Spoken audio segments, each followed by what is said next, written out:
This is Retro Sports Radio. Visit RetroSeasons.com for more sports history. On Thursday, April 30th, 1970, the New York Mets faced the San Francisco Giants in an afternoon game at Candlestick Park. The Mets, managed by Gil Hodges, were the reigning world champions, having stunned the baseball world as the Amazing Mets in 1969. The Giants, managed by Clyde King, had achieved a 90-win season in 1969, although it wasn't enough to secure the NL West Division title against the Braves. In this game, the Mets sent 23-year-old Nolan Ryan to the mound to face the Giants' Mike McCormick. This audio recording is from the radio broadcast featuring announcers Lindsey Nelson, Ralph Kiner, and Bob Murphy.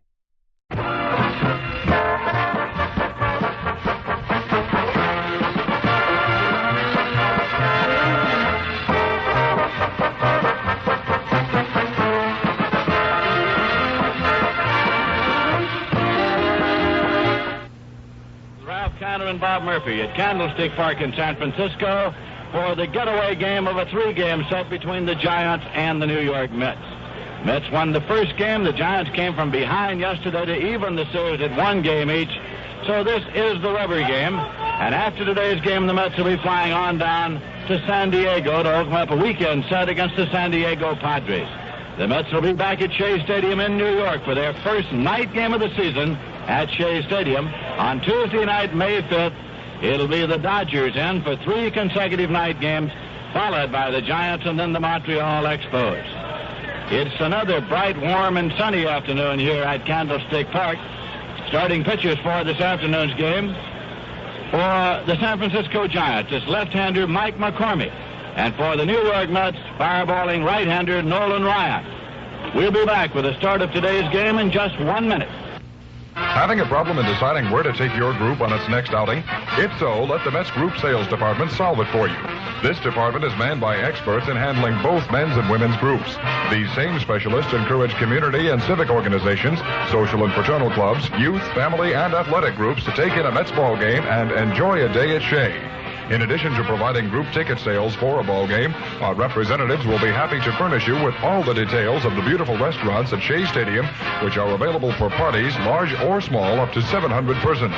For groups of 100 or more, recognition will be given to your organization on the changeable message scoreboard here at Shea. You can easily obtain additional information simply by writing to Group Sales Manager, Shea Stadium, Flushing, New York, 11368. Or, if you like, telephone 212-672-3000. The representative handling your area will be more than happy to personally speak before your men's or women's group, large or small, and explain all the details. Call or write today and enjoy a day at Shea. Manager Gil Hodges of the Mets, field captain Willie Mays of the Giants are at home plate meeting with the umpires, exchanging lineup cards, and to check us out, here is Ralph Kiner. All right, Lindsey Nelson for the New York Mets. The leadoff batter will be Tommie Agee. He'll be in center field. Batting second at shortstop, Bud Harrelson. Batting third in left field, Cleon Jones. Batting fourth at first base, Donn Clendenon. Batting fifth in right field, Ron Swoboda. Batting sixth and at third base, Joe Foy. Batting seventh, the second baseman, Al Weitz. Batting eighth, the catcher, Duffy Dyer, and the pitcher, Nolan Ryan, batting ninth. For the Giants, the leadoff batter will be the center fielder, Bobby Bonds. Batting second at second, Ron Hunt. Batting third in right field, Ken Henderson. Batting fourth at first base, Willie McCovey. Batting fifth, the catcher, Dick Dietz. Batting sixth at third base, Jim Davenport. Batting seventh in left field, Bob Taylor. Batting eighth at shortstop, Hal Lanier. And the pitcher, Mike McCormick, batting ninth. The umpires for the game today, Andy Olson calling the balls and strikes. At first base, Ken Burkhardt. The umpire at second base, Ed Sudol. And the umpire at third base will be Lee Wire. The Giants have won 10 and lost 11. And the Mets have a record of 9 wins and 9 losses. Last year, in 12 ball games played, the Mets won 8.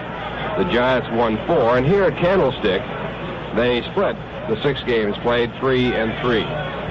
Now Willie Mays, who is not playing in the ball game, the captain of the Giants, goes back to the dugout. Gil Hodges back to the Mets dugout on the third base side, and the umpires are taking their stations. After this ball game, the Mets move on down to San Diego, and in tomorrow night's ball game, at 10:25, it'll be Tom Seaver going for his 5th win. He has lost none. Tom has a record of 14 consecutive wins in National League play dating back to last year. And he'll be imposed by the only pitcher to beat the Mets last year for San Diego, Al Santorini. Now the Giants are taking the field. Wind blowing out toward right. More wind today than we had yesterday, where we saw 4 home runs in the ballgame, 2 by each side. Field dimensions 335 down the left field line, 365 in left center, 410 in center field, 375 in right center, and 330 down the right field line. No clouds at all, good sunshiny day, and the Mets in the final game of their 3-game series with the Giants. And now our national anthem.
From Candlestick Park in San Francisco, California. Well, the Mets need a victory here today, the last day of April, to come up with the most wins they've ever had in the month of April. And it's going to be up to Nolan Ryan. He'll be opposed by left-hander Mike McCormick. This broadcast comes to you through the courtesy of Rheingold Breweries Incorporated and is authorized under radio rights granted by the New York Mets solely for the entertainment of our audience. Any publication, reproduction, or other use of the descriptions and accounts of this game without the express written consent of the New York Mets is prohibited. Mets with a record of 9-9 for the month of April, and the Giants with a record of 10-11. Mets return to play against the Dodgers and the Giants in their next homestand. They start off with the Dodgers playing night games on May 5th, 6th, and 7th, Tuesday, Wednesday, and Thursday night. They have a night game with the Giants on the 8th of May, Friday night, a single-day game on Saturday afternoon, and on the 10th, Mother's Day, the Mets have a single game with the Giants. Monday night after Mother's Day, the 11th, will be a night game with Montreal, and then on the 12th, the final game of the next homestand, a day game with Montreal. Just got word that the temperature in Montreal today is up around 80. I'd like to have that when the Mets return home on May the 5th. Ballpark here at Candlestick in San Francisco is located just near Hunters Point, and as we look down the right field line, see some big aircraft carriers that are over in the shipyard. And it's one of those kind of days here in San Francisco that they write songs about. Now the throw goes down to second base by the catcher, and the ball game is about to get underway. And here for the play-by-play, Lindsey Nelson. Thank you very much, Ralph Cannon. Hello again, everybody. Mike McCormick is on the mound. He came to the major leagues with the New York Giants. He was with the San Francisco Giants when they first came here in '58, was traded away, and then came back. Tommie Agee is up. He has a 10-game hitting streak going. He appeared as a pinch hitter yesterday and delivered. Here's the first pitch of the day, curveball, and it's in for a called strike. McCormick has a record of 1 win and 1 loss. He is a former Cy Young Award winner. Waiting on deck for the Mets is Bud Harrelson. Wind rippling the flag out toward right field here at Candlestick. Artificial surface, it's AstroTurf all around. Makes a little difference in the manner in which the game is played. Here's a swing and a drive, foul back of third. 2-strike count now to Agee. Manager Gil Hodges has Cleon Jones, Tommie Agee, and Joe Foy all back in the lineup here this afternoon after having had them out of the starting lineup for 3 consecutive games. McCormick takes a sign from Giant catcher Dick Dietz. Taking a long look before he gets it. Now he has it. 2 strike pitches high for a ball. It's 1-2. McCormick last year won 11 games for the Giants and he lost 9. Against the Mets last year, he won none and lost 2. But his lifetime record against New York is 6 wins and 4 losses. Here's a pitch that's hit in the air to short right field, and second baseman Ron Hunt goes out, but he's called off by right fielder Ken Henderson, who puts it away. 1 away. Now Bud Harrelson, who'll be batting right against the left-hander McCormick. Harrelson has hit safely in his last 4 games. He's hit safely in 10 of his last 11, and he's hit safely in 16 of 18 games the Mets have played this year. Harrelson from Hayward, California, which is in the greater San Francisco area. McCormick's pitch. High and away for a ball. McCormick defeated the Montreal Expos 11-1 in his last start on April 26 here at San Francisco, and he had a complete game. Here's a swing and a high pop to the right side. Hunt again called, but McCovey is retreating. Hunt calls this time and makes the play. 2 men out. Cleon Jones coming up now. Cleon appeared as a pinch hitter yesterday and struck out. His batting average is down to .224. He's batted in 8 runs. He's been in a batting slump. Gil Hodges is hopeful that the rest of a few days will have done him good. Mike McCormick lost to the Cincinnati Reds on April 12th, 6-5 here at San Francisco.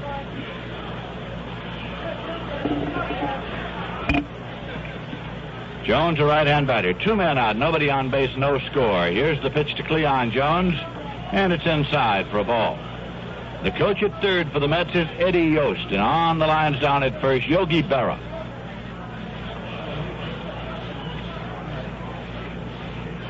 One-0 delivery, and it's in there for a called strike. 1-1.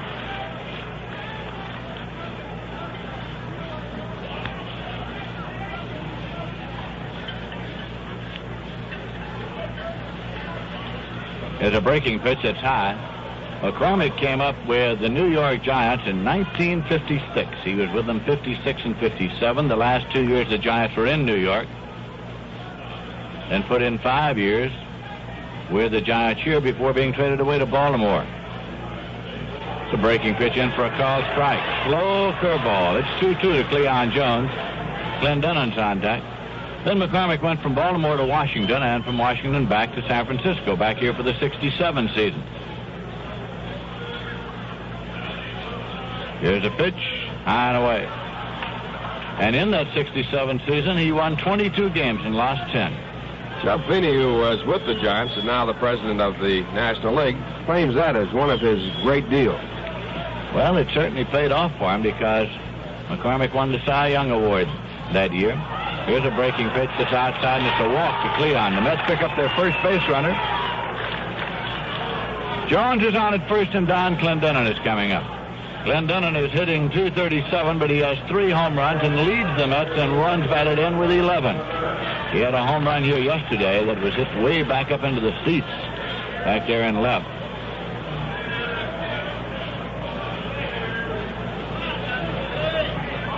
We'll be on the air from San Diego tomorrow night, 10:25 p.m. New York time. This pitch is in for a called strike. Andy Olson is the umpire behind the plate. Ken Burkhardt is at first. He's the crew chief. Ed Sudol at second, and Lee Wire is around at third.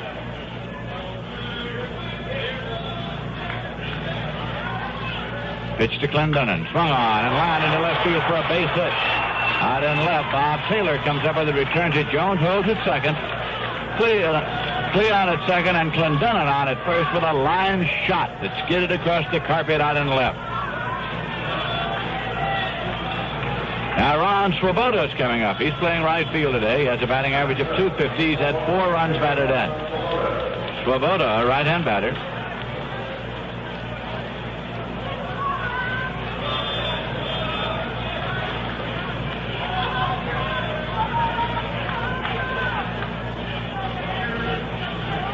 McCormick now sets, checks the runners at first and second, and here's a breaking pitch. It's in there for a called strike to Swoboda, and Joe Foy is on deck.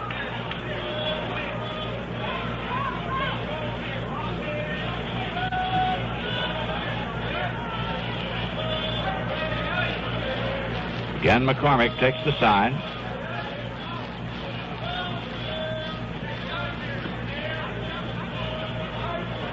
And the pitch. Low for a ball. Mike McCormick is 31 years of age, and his lifetime major league pitching record is 130 wins and 125 losses.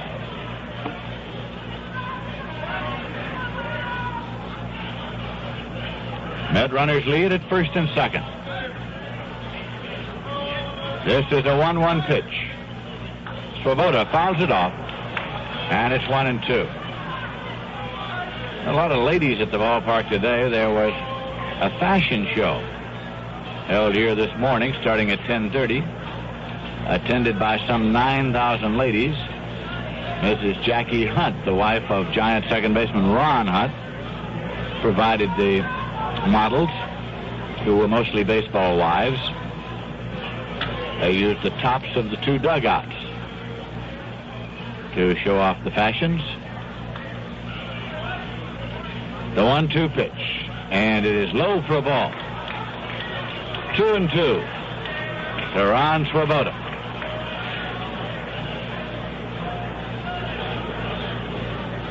Jones at second, Clendenon at first.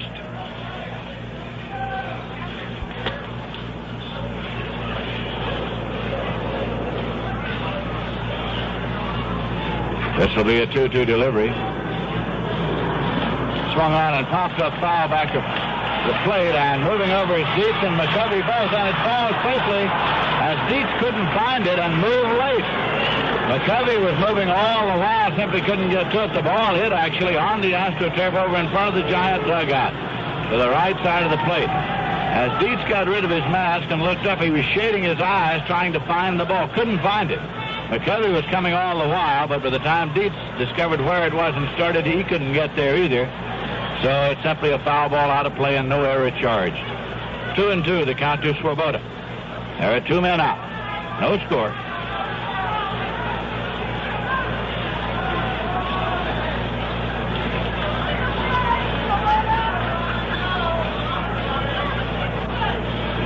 McCormick takes the sign from Dietz. Met runners lead at first and second. Here's the 2-2 pitch.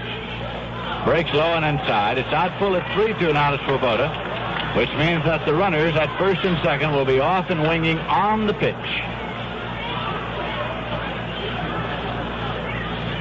Joe Foy is on deck.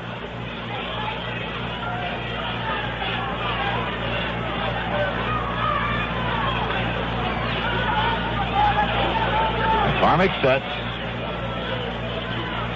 Runners go. Payoff pitch. Curveball low. The bases are loaded. As Swoboda checks. That's the first. And Dietz is arguing with Andy Olson, the umpire, about the possibility of Swoboda having swung at the pitch, and McCormick walks all the way in near the plate to inquire of Olson about the same thing. It was a curveball low out of the strike zone, and Swoboda started to swing and checked off. So the bases are loaded and Joe Foy is up.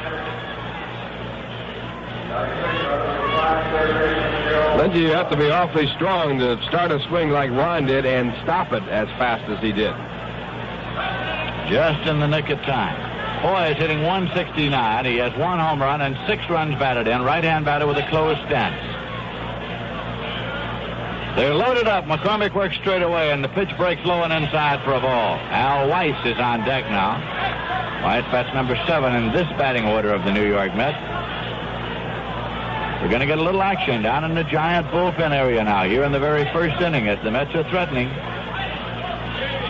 1-0, the count to Foy. Mets in a spot where a base hit could do them a lot of good. Here's a pitch. Swung on and lined into center for a base hit. Coming on is Jones. He scores. Here comes Clendenon to the plate.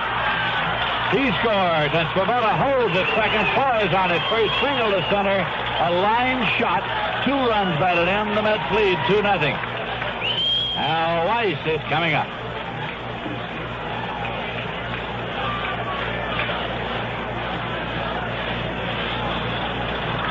Frank Reberger is warming up. Frank Reberger is warming up in the Giant bullpen.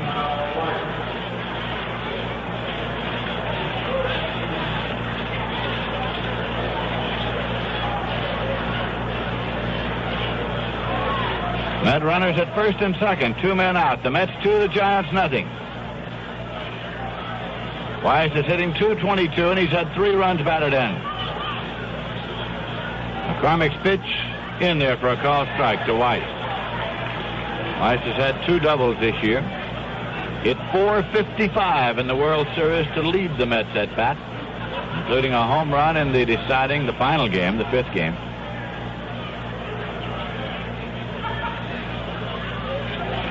That's a check swing foul ball to the right side. Actually, he wasn't swinging. He was checking back, and it clicked off the bat right down off the top of the plate. Count of 2 strikes to Weiss. Duffy Dyer is on deck. The Mets expect Jerry Grody to rejoin them tonight in San Diego. Grody has been hospitalized in Los Angeles since the Mets' arrival there last weekend. So he'll be rejoining the Mets in San Diego. Runners lead at first and second. Here's a pitch low and away for a ball. It's 1-2. Mets will be in San Diego Friday night, Saturday afternoon, and a Sunday doubleheader. Monday will be a travel day as the Mets then fly back to New York on Monday, opening up Tuesday night against the Dodgers in the first night game of the year at Shea Stadium. 1-2 pitch, swung on, it on the ground, foul back of third, down past Eddie Yost. Ricochets on down into the Met bullpen, where it's retrieved by Ron Taylor. Frank Reberger continues to throw in the Giant bullpen. The Mets 2, the Giants nothing. Right before last year, the Mets got 5 runs in the top half of the first inning. The big hit there was a grand slam homer by Dave Marshall. Mets won that game 5-2. Lost yesterday 8-6. Swing and a miss. McCormick strikes out Weiss, and the side is retired. It is 2 runs on 2 hits and 2 walks, no errors, and 2 left. In the middle of the first inning, the score is the Mets 2 and the Giants nothing. Clear the prop.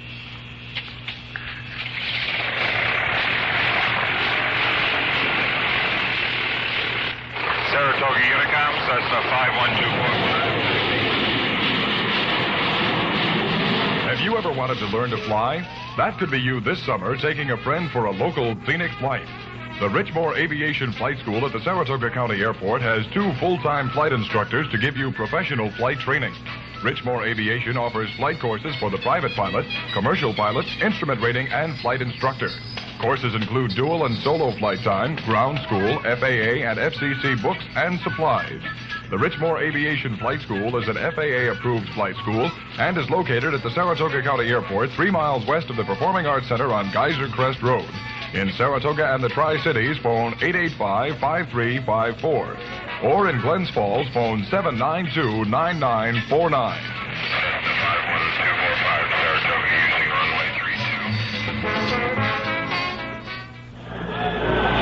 Nolan Ryan is the pitcher for the New York Mets.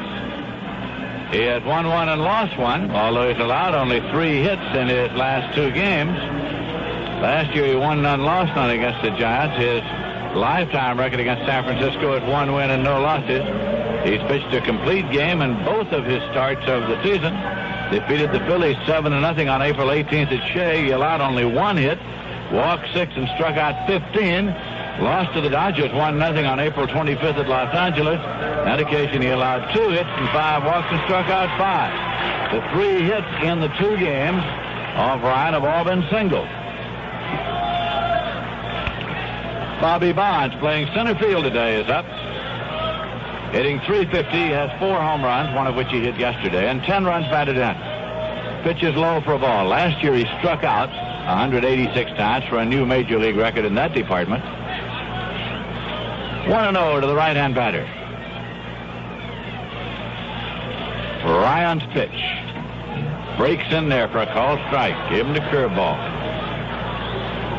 Nolan Ryan's 23 years of age, 6'2", 195-pounder. His lifetime major league record is 13 wins and 14 losses.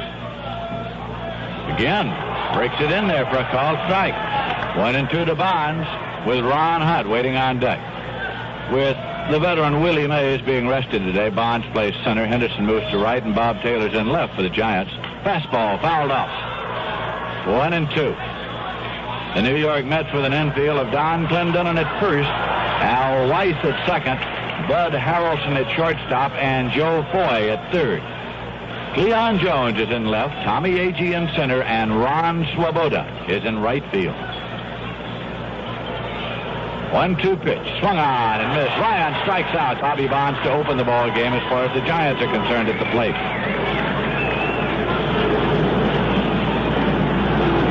Ron Hutt's coming up. He had 4. New York Center 133.1 time.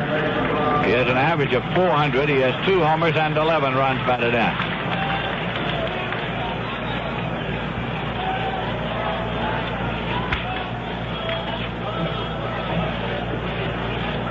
New York Mets have a record of 9 wins and 9 losses. 9 is the most they've ever won in the month of April. Last year in April, they were 9-11.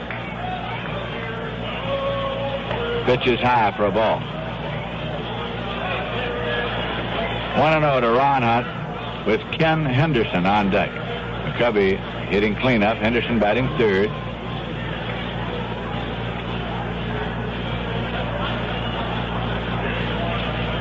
One-0 pitch, and it's high for a ball. 2-0. Ossie Virgil is the coach at third for the Giants, and former Met manager Wes Westrom is on the lines at first. This pitch is low for a ball. 3-0 to Hutt. The return throw gets away from Ryan. All the other action in the National League is scheduled for night. The Chicago Cubs are at Atlanta, and Billy Williams, the Cub outfielder, will be playing his 1,000th consecutive game. Streak started on September 22nd, 1963. Here's a fastball low. It's a walk to Ron Hutt. So Nolan Ryan has struck out 1 and walked 1, and Ken Henderson, the switch hitter, is coming up. Henderson's hitting .382. He has 2 homers and 16 runs batted in. He had a home run yesterday. By the way, the consecutive game record in the major leagues, 2,130, set by Lou Gehrig of the New York Yankees, and Billy Williams will be playing his 1,000th consecutive game tonight. Here is a pitch in for a call strike. He'll be the first National Leaguer to reach that mark. There are a lot of records that might never be broken. I don't see how anybody can break Gehrig's record of 2,130. No, it certainly appears to be out of reach.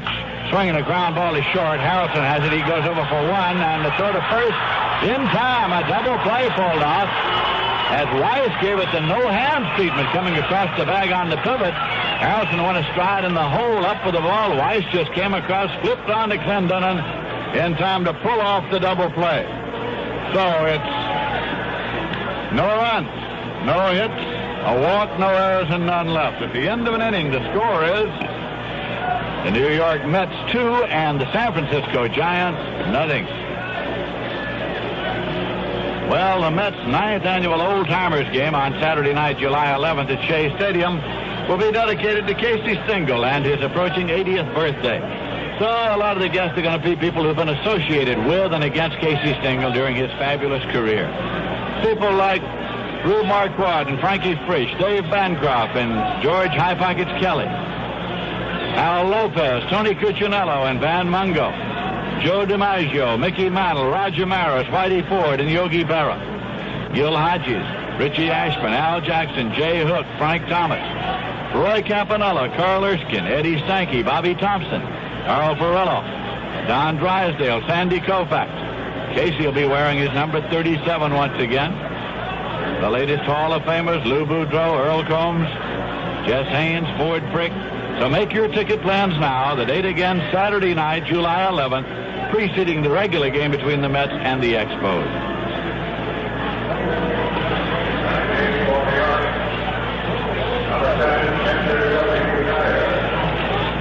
Duffy Dyer, the Met catcher, is up. He's hitting .217, 5 for 23, right-hand batter. Facing left-hand pitcher Mike McCormick.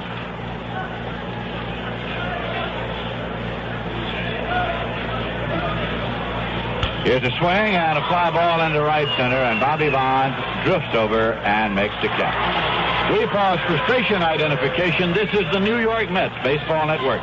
This is New York Mets baseball on WKAJ-FM 102.3 in Saratoga Springs, New York. Nelson with Ralph Cantor and Bob Murphy at Candlestick Park in San Francisco, California, where the Mets are leading the Giants by a score of 2-0. The Mets are batting in the top of the second.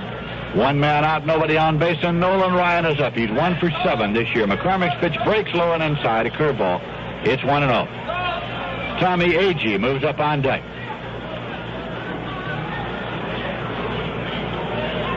Again the pitch. Low, so it goes 2-0 now to Nolan Ryan. Batting 143. The Houston Astros will be at St. Louis tonight against the Cardinals. The Astros have lost 8 straight games, all outdoors. Swinging a ground ball toward third. It is charged by Davenport. He guns it across in time. Ryan out on a swinging roller to third, fielded by Davenport in on the infield surface. And Tommie Agee is coming up. He's gone 0 for 2. Agee with a 10-game hitting streak, flied out to right field his first time up, and just now he's giving Ryan time to get back to the dugout. Montreal Expos are playing the Dodgers down in Los Angeles tonight, and that's the slate in the National League. Oh, in the American, the Boston Red Sox at Fenway Park have handed the Oakland Athletics their 5th consecutive loss, 8-7. Gary Peters, the winner, he's 2-1. Jim Rowland, the loser, he's 0-1. Here's a pitch to Agee. Swung on and foul back, out of play. Philippe Alou hit his first home of the year for Oakland in the first inning with 2 men on. Rico Petrocelli hit his 3rd home of the year in the 3rd with 1 on. George Scott hit his 3rd in the 5th with 1 on. Billy Canigliano hit his 1st in the 5th with nobody on. Fernandez homered in the 8th with nobody on. Frank Fernandez for the Oakland A's. Here's a swing and a ground ball to short. Lanier has it. Plays over to McCovey in time. So the side is out in order. No runs, no hits, no errors, and none left. In the middle of the second inning, the score is the Mets 2 and the Giants nothing.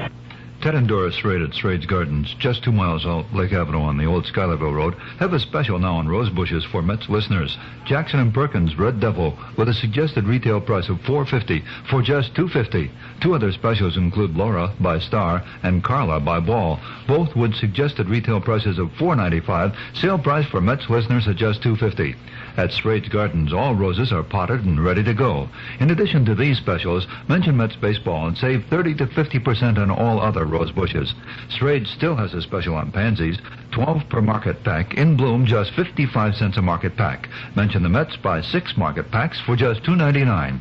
Srade's Gardens is just a little out of the way, but they offer big savings and the trip is well worth the little time it takes. You can call us Srade's Gardens 584-3236. Ted or Doris will be happy to give you directions. That's Srade's Gardens, just 2 miles from downtown Saratoga, out Lake Avenue on the old Schuylerville Road. A small business with big plans. Willie McCovey is coming up for the Giants in the bottom of the second. The face fireballer Nolan Ryan. McCovey is hitting .203. He has 6 home runs and 17 runs batted in.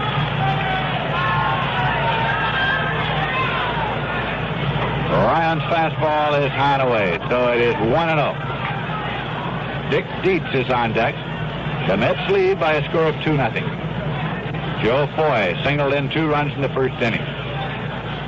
Breaking pitch low. So Ryan goes behind now. 2-0 to McCovey. The shift is on as the Mets put 3 infielders between first and second and leave only Bud Harrelson over on the shortstop side of the bag. There's a swing and a foul ball back out of play. 2-1. 2 of the years in baseball have been a lot of shifts employed.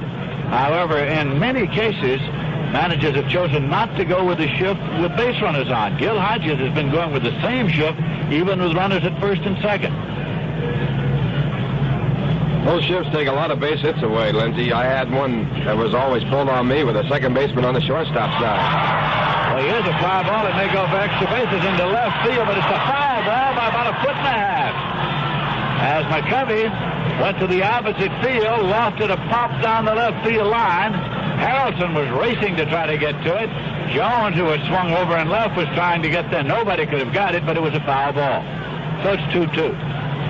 The psychology of a shift like this is to really take base hits away, but also they're willing to give up a single if McCovey would bunt or hit the ball the other way instead of the home run if he were swinging away and managed to connect the ball. Here's a 2-2 pitch. Swung on it on the ground to second. It takes a bad hop, but is fielded there and thrown on by Foy. And McCovey is out. Foy was on the second base side of the bag, and that last hop it took was up off his chest, but he corralled it right there and threw on. Tell me, Lindsey, how are you going to score that?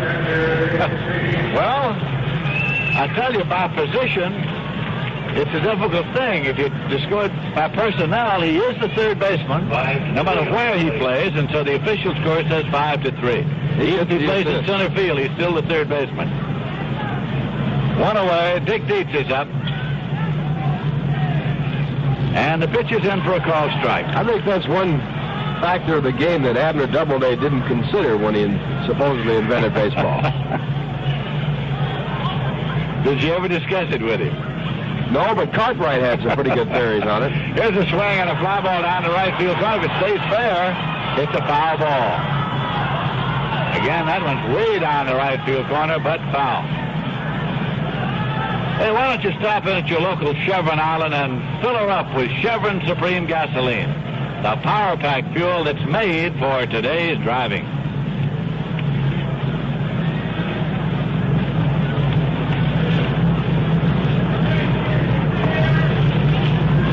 The Mets are leading here 2-0. Count is 2 strikes to Dietz with 1 man out and nobody on base. Ryan's fastball is outside. California Angels are in New York tonight to take on the Yankees at Yankee Stadium. At Minnesota in the middle of the 7th inning, it's the Minnesota Twins 3 and the Cleveland Indians 1. Swing and a miss. Nolan Ryan has his second strikeout. He got Dietz swinging. 2 away, Jim Davenport's coming up. Dietz, by the way, is hitting .397. Davenport's hitting .143. Luis Tiant's pitching today for Minnesota. Stan Williams relieved him in the 7th. Tiant's won 3 and lost none. Steve Hargan started for Cleveland. Bill Hennigan in the 5th and Bob Miller in the 7th. Greg Nettles homered in the 4th. There's a swing and a foul ball backing out of play. Strike 1 to Davenport. Harmon Killebrew got his 4th homer in the 4th with nobody on. Brad Ailier got his 5th homer in the 4th with 1 on for Minnesota. Leo Cardenas hit his 2nd homer in the 5th with nobody on. There's a swing and a fly ball to right field. Ron Swoboda is there, and he puts it away. The side is out in order. So it's no runs, no hits, no errors, and none left.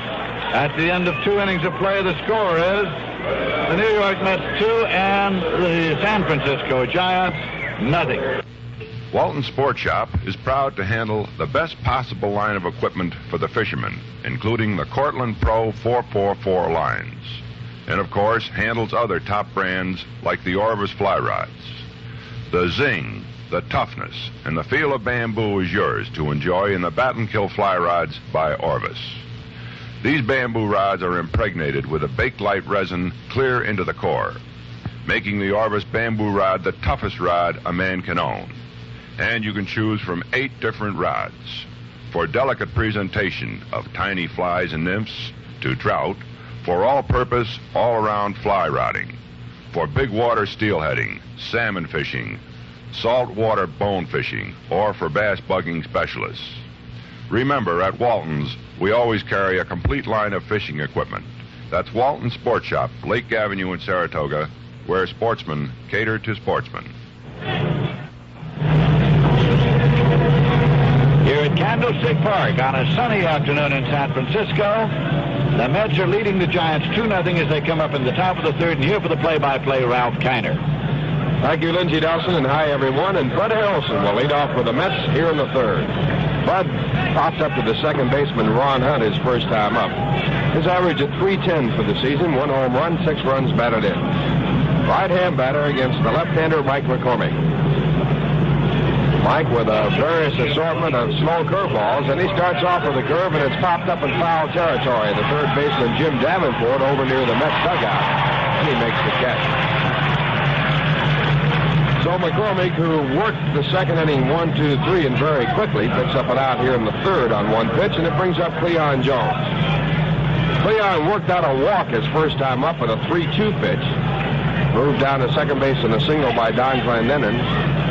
When Ron Swoboda walked in the 3-2 pitch, Jones went over to third, and he scored the first run of the ball game on a single to center field by Joe Foy.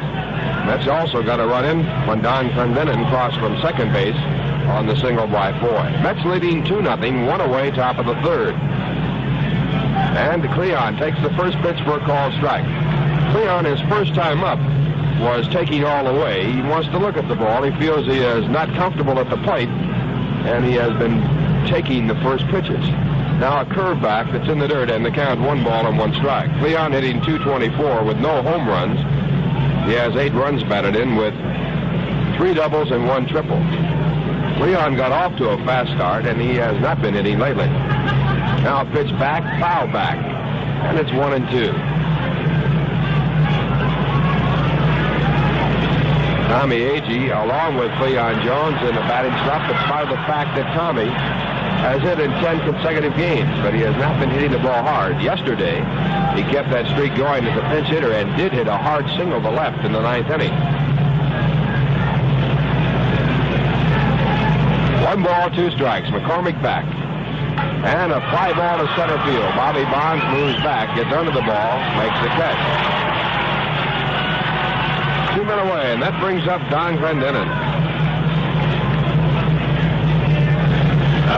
Donn hit a hard single to left field his first time up. His average now at .256. He has 3 home runs, got his third yesterday, and it was a landmarker.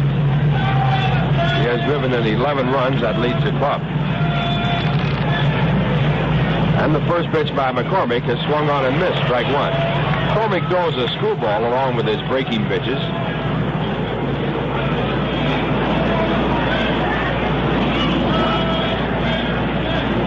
Now the pitch, and it's low, and the count 1 ball and 1 strike. Got a chance yesterday to talk a little bit with a great left-hander who had a great screwball, Carl Hubble. Carl at one time won 26 games for the New York Giants back in 1936. There's a line drive single to center field. Bobby Bonds comes over to play the first hop, and Clendenon now 2 for 2 in the game. That brings up Ron Swoboda. Mets leading by a score of 2-0. Ron eyeballed a 3-2 pitch. It was very close. It was called ball 4 his first time up. Ron hitting at .250.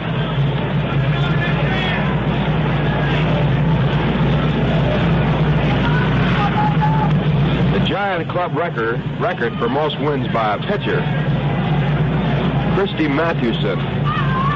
He won 37 in 1908. Now a swing and a foul on the ground at strike 1.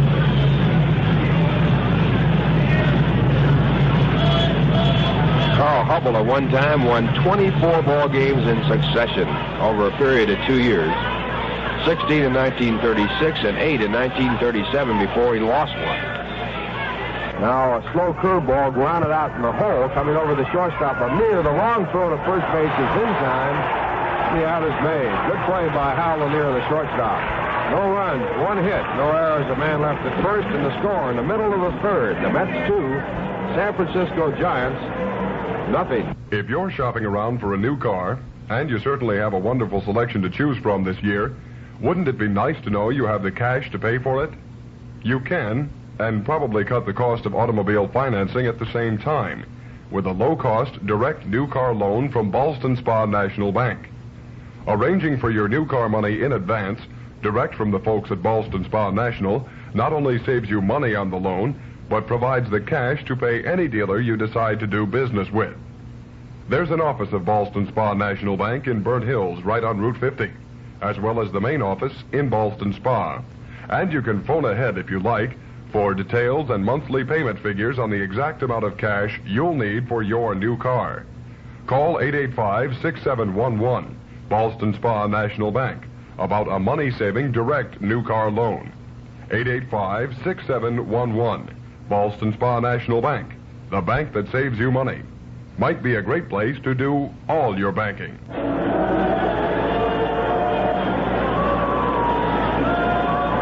We're going to the bottom of the third inning. The Giants coming up, and the first batter will be the left fielder, Bob Taylor. Taylor, a left-hand batter. He'll be followed by Hal Lanier, and then the pitcher, Mike McCormick. On the mound for the Mets, Nolan Ryan. With an aid of a double play, Ryan has pitched to 6 batters in his first 2 innings. One man getting on a walk. First pitch is high, and it's ball 1. Taylor hitting 133. He's had 2 hits and 15 times up this year. And the 1-0 pitch by Ryan, a fastball that is outside, and the count 2 balls and no strikes. Pitch just off the plate.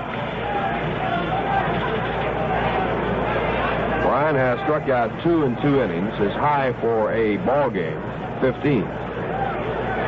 Next pitch is a breaking ball that's inside, ball 3. 3 balls and no strikes.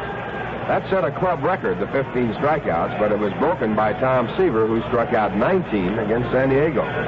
That's had an all-time high record. The 3-0 delivery.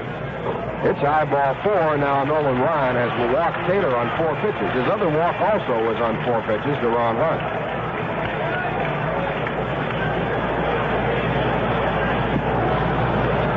Potentially, it puts the tying run at the plate. Howell near the batter. Howell got a home run in yesterday's win for the Giants, a 3-run home run.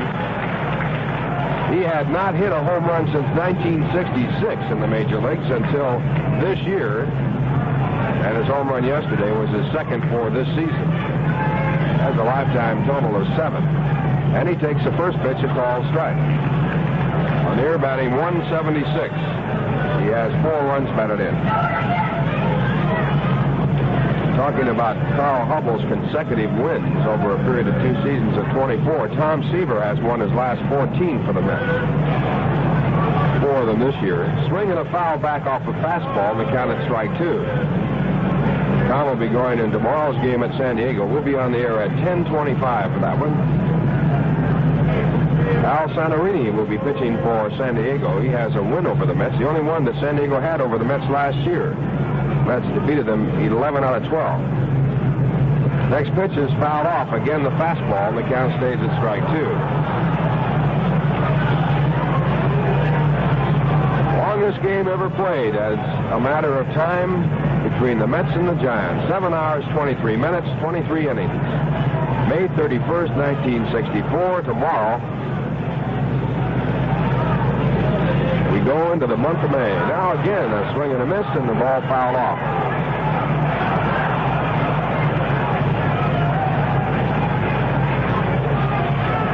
Giants have played the fastest game of their career in 51 minutes.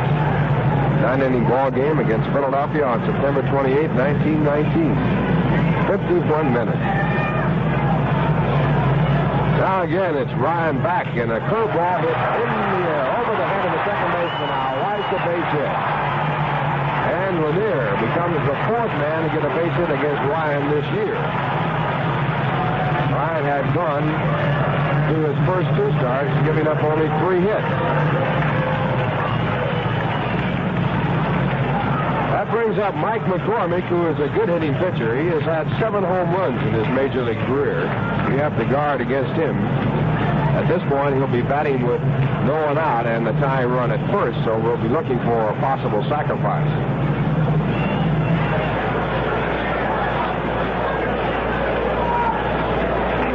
McCormick has been up 12 times this year without a hit. Donn Clendenon, the first baseman, in very, very tight.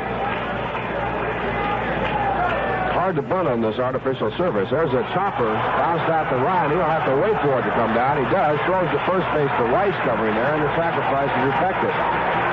Well, there's one way to bunt on this artificial surface, Lindsay. Just chop it down, and the ball will bounce high in the air, and that's what happened. And Ryan had to wait for it to come down.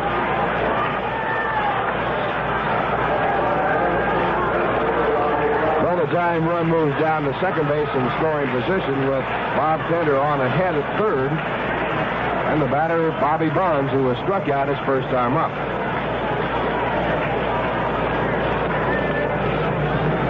Bonds batting .346. He has 4 home runs, 10 runs batted in. Mets playing the infield back. They lead 2-0. In the first pitch, a curve that's in for call strike, and Bonds backs away from the plate. He was fooled by that one. Bonds was struck out on a 1-2 fastball his first time up. Bonds now has been struck out 25 times this year in 22 games. And at 1 strike, the pitch by Ryan. Again, the curve is stopped out toward shortstop, cut off by Foy. A play at first base in time. And on the play, Bob Tanner scores from third, and Al Lanier runs over to third. So it's now a 2-1 ball game. A run batted in for Bonds. An argument at first base as both Bonds and the first base coach, Wes Westrom, argue with the first base umpire, Ken Burkhardt, and Burkhardt's got a very short fuse. Now Clyde King comes out of the dugout. He wants to say something to Burkhardt. Ed Sudol, the second base umpire, coming over for some moral support. And King now arguing with Burkhardt. Westrom had walked away. He comes back to the discussion. Now coming from the on-deck circle over to the argument, Ken Henderson.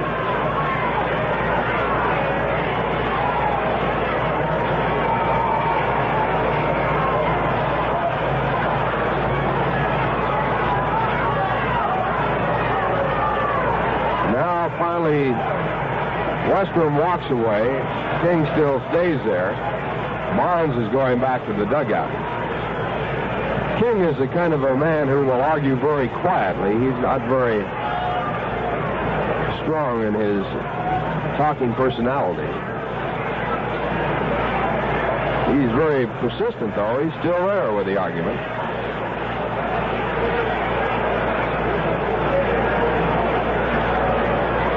On the play, the time run has moved over the third, and we still have a discussion going.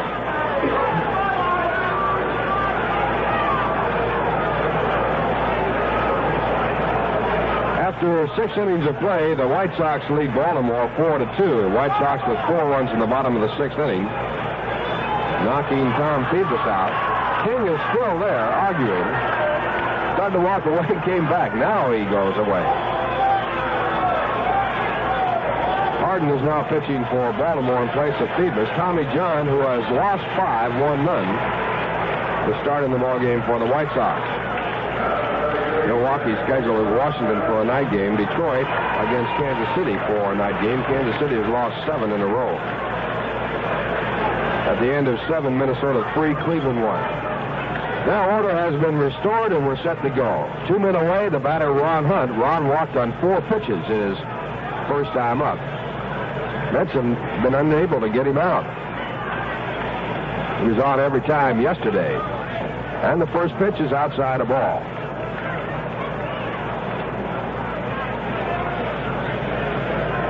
Hunt batting at an even .400.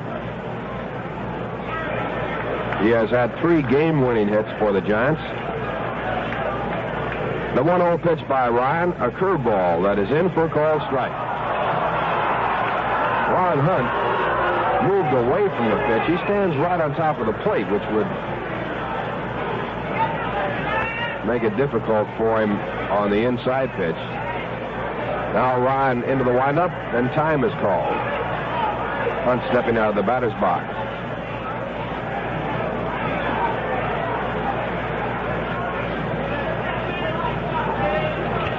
Now Hunt back in.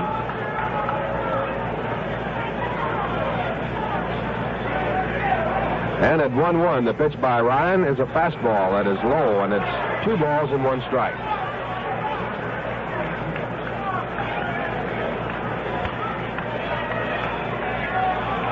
Ron Hunt originally signed with the Milwaukee Braves. That's got him from their farm system. Moved on to L.A. and now here with San Francisco. The 2-1 delivery popped in the air to center field. Moving over is Tommie Agee to get under the ball. He's now called off by Ron Swoboda, and Ron makes a catch as the wind drifts the ball toward him. That retires the side, but in the inning to run for San Francisco, they had one hit. There was a walk and one man left on. And the score at the end of 3, the New York Mets 2, the San Francisco Giants 1.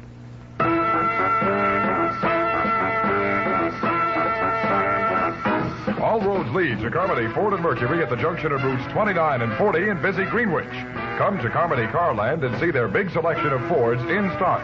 You'll find Torinos, Mustangs, Thunderbirds, Falcons, and the new Maverick in dozens of different body styles.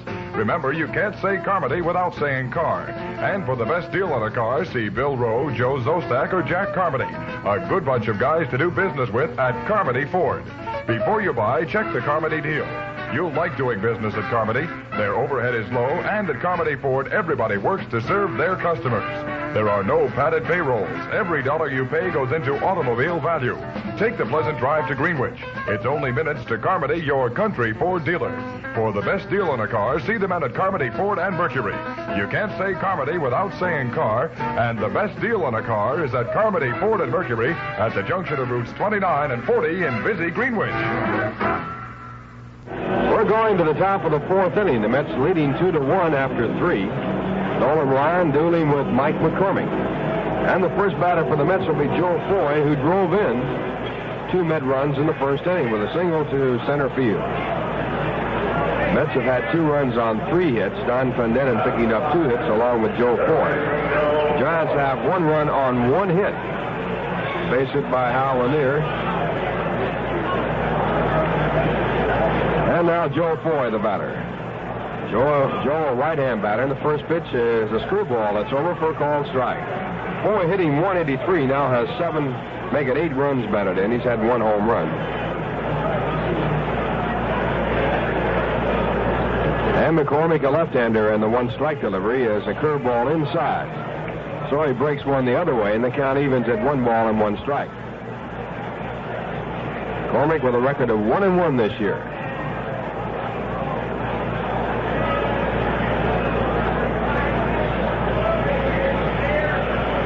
And the 1-1 pitch, slow curveball that hangs up high, and it's 2 balls and 1 strike. I got some trivia for you, Lindsay. McCormick attended Mark Keppel High School in Alhambra, California.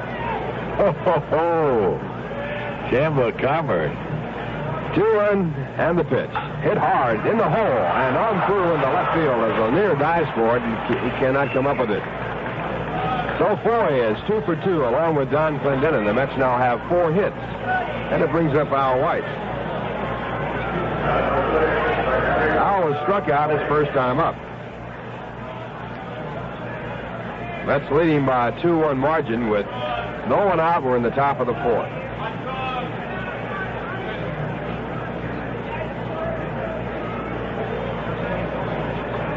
Now McCormick working from the set position. Weiss hitting at 211. The runner going. The pitch is swung on and missed. A big jump by Foy, and he steals the base easily. Joe Foy with a stolen base, and he did it on the pitcher. He got a tremendous jump. That is his 5th stolen base of the year.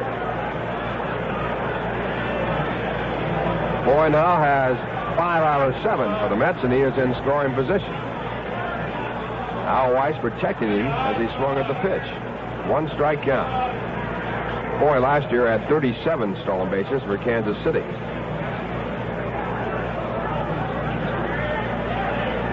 Al McCormick again from the set position. And the pitch to Weiss. Curveball low and inside. McCormick trying to keep the pitch inside to keep Weiss from hitting behind the runner. 1 ball and 1 strike. Gil Hodges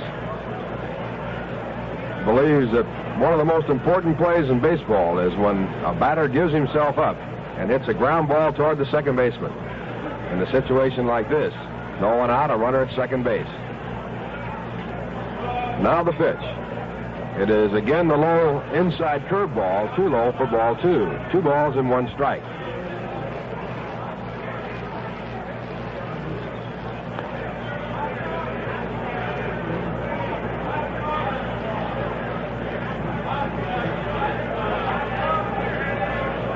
Signs go out.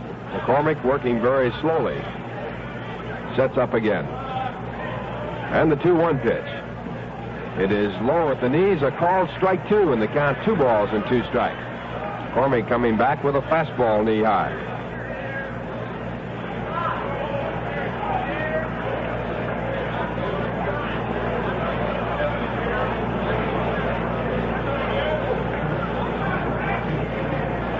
Weiss batting from the right-hand side all the way since last year. And the 2-2 pitch is swung on and missed, and now Weiss is struck out for the second time. McCormick got him with an inside curveball. The only thing that's going to impress you about a White Owl cigar is how it tastes compared to other cigars. To really appreciate a White Owl cigar, you have to smoke their cigar. Now Duffy Dyer, the batter. Duffy flied to center field his first time up. Right-hand batter, batting at 208 for the year. Duffy has yet to drive in a run this year. Runner at second base, 1 man out, top of the 4th. The Mets lead 2-1. And a play on at second base. Foy gets back just in time. The throw taken by Ron Hunt, and the throw was away from Hunt, and he had to make a good play to catch the ball. He had to reach over Foy and catch the ball and keep it from going in the center field. Now McCormick again has Hunt at the bag, and this time he does not throw as Foy gets back before any action took place. Giants trying to hold a very fast man, Joe Foy, close to the bag at second in case of a play at the plate on a base hit to the outfield. Here's the pitch. Slow curveball over the inside corner, strike 1. McCormick takes a lot off the curve.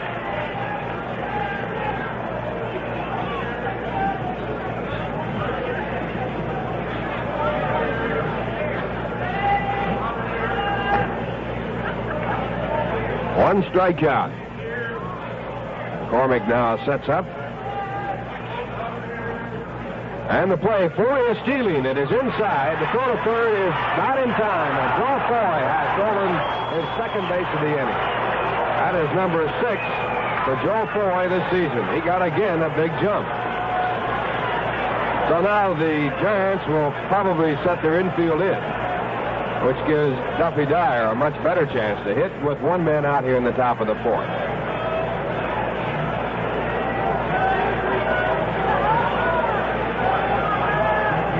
Mets have a lot of base-stealing potential in their lineup this year. Slow curveball, topped out to the mound. McCormick fields it, shovels off underhanded to the catcher, Dick Dietz, and the players made the plate in time on Foy as he flies into the tag. On the fielder's choice, Dyer is at first base, and we pause for station identification. This is the New York Mets Baseball Network. This is your New York Mets baseball station in Saratoga Springs, New York. WKAJ-FM 102.3 on your dial. Ralph Kiner along with Lindsey Nelson and Bob Murphy from San Francisco, California. Play at the plate, a good play by Mike McCormick, cutting off Joe Foy, trying to score from third. Now it's Duffy Dyer at first base with 2 men out in the top of the 4th. The Mets leading by 1, and the batter is Nolan Ryan. First pitch to Nolan, a slow curveball, too low for a ball. Ryan has had 1 hit and 8 times up this year. And McCormick back again, and a fastball is swung on and missed. It's 1-1.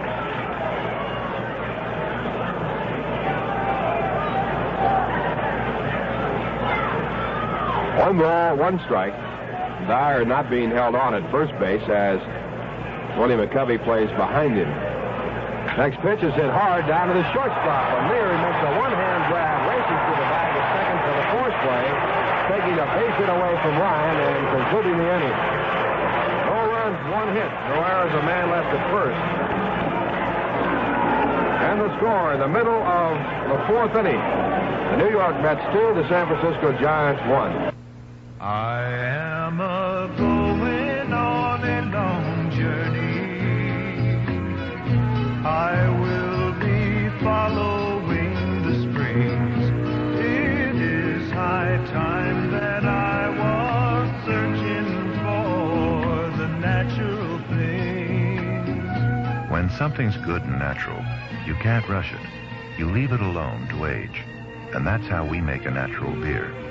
At Rheingold, we don't try to speed up carbonation. We let the beer age long enough to carbonate itself naturally, giving it a good extra dry, natural taste. It's expensive to make beer by natural carbonation because we can't make it any faster than nature. Natural Rheingold. It is high time that I was searching for the natural things. Rheingold Breweries Incorporated, New York, New York, and Orange, New Jersey, ask you to help keep America beautiful. Bottom half of the fourth inning, the Mets leading the Giants by a 2-1 score, and the first batter for the Giants will be the right fielder, Ken Henderson. Ken hit into a double play his first time up. Left-hand batter against the right-hander, Nolan Ryan, hitting at .377. Ryan has struck out 2 in the ballgame. He has been reached for 1 run on 1 hit. A walk to Bob Taylor cost him the run. It was driven in by Bobby Bonds on a grounder to third. And the first pitch, a curve that's low. It's ball 1. Ryan has walked 2 batters in the ballgame, both on 4 pitches, but he has not been wild by being very wild. He has missed very closely. Now back again in the high inside fastball for ball 2. He'll be pitching to Ken Henderson, Willie McCovey, and Dick Dietz here in this inning. And the right-hander's next pitch is swung on and fouled back. Henderson going for a high fastball, and the count 2 balls and 1 strike.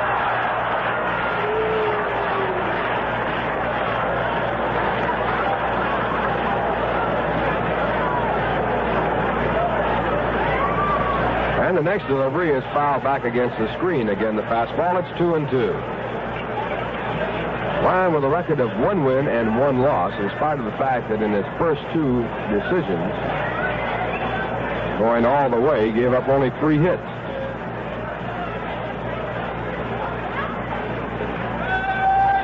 And the next delivery at 2-2 is a curve that's low. And a full count to Ken Henderson. On deck batter, Willie McCovey.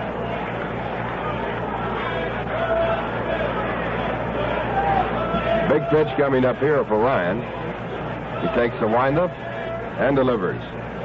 And he misses just off the outside corner with a fastball. That pitch was very, very close. That walks Henderson and brings up Willie McCovey with no one out in the bottom of the 4th inning, and the Mets trying to protect a 1-run lead.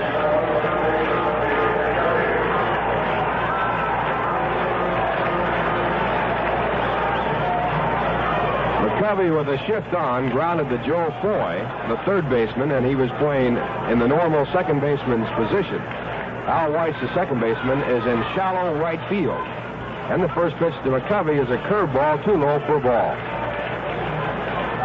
Bud Harrelson, the shortstop, left in the normal shortstop position. Similar shift advised by Lou Boudreau on Ted Williams. Pitch back, a fastball, swung on and missed. 1-1.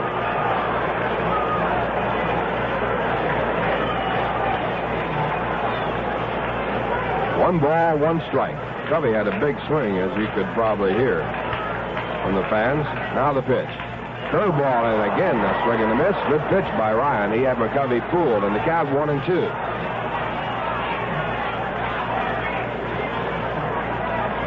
Covey's had 6 home runs this year, 17 runs batted in. He's hitting at 200.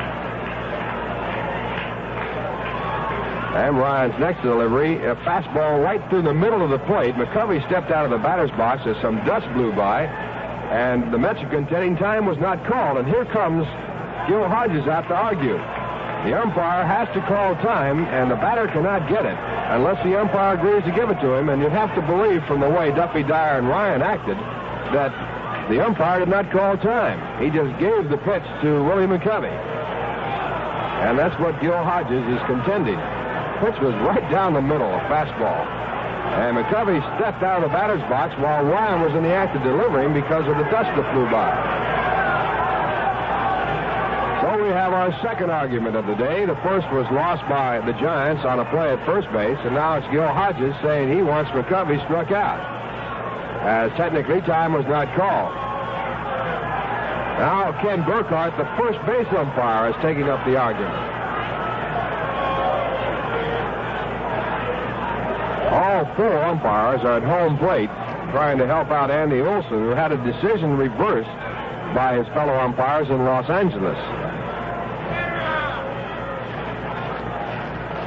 Now Gil apparently has been satisfied, and he is going back to the dugout. Possibly not satisfied, but he has given up the argument. And McCovey still at the plate. Umpires go back to their stations. Burkhart to first base, Udall to second, Dewire to third. And Ryan looks in for another sign. Runner at first base, he represents the tying run. And the pitch, curveball high and away.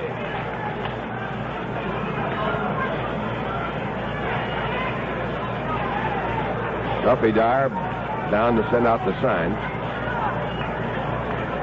And Ryan sets. Here's the pitch.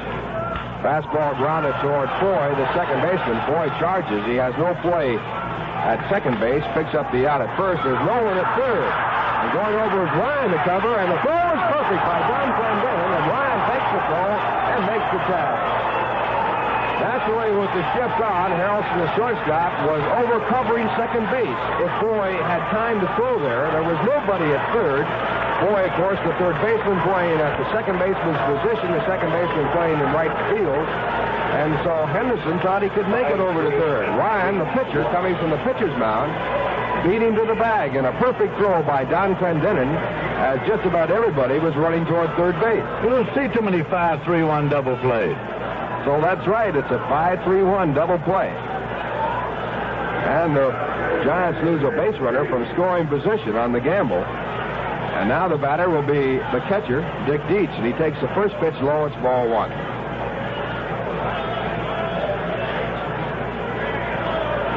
A 5-3-1 double play started from second base. And finished at third. Now there's a new one for you.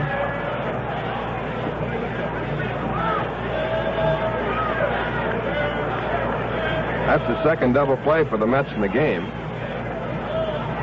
Henderson was involved in that one, too. The next pitch is low, and it's ball two.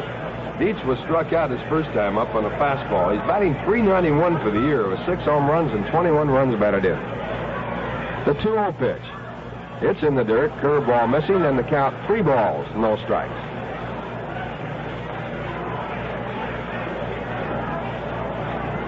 Well, they say in baseball you see something new every day. We can chalk this one up today, Lindsay. Well, it's that way. I never saw that play before, believe me.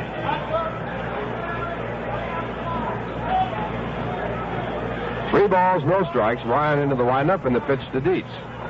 It's in for a called strike.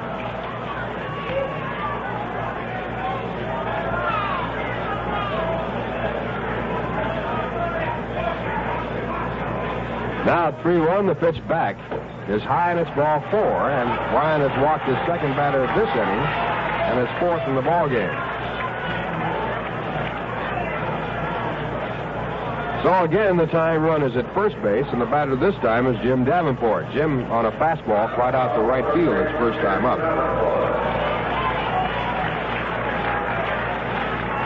Dietz not being held on at first base by Clendenon. He's playing behind him. And the pitch. High fastball, ball 1. Mets have 2 runs on 4 hits. The Giants have 1 run and 1 hit.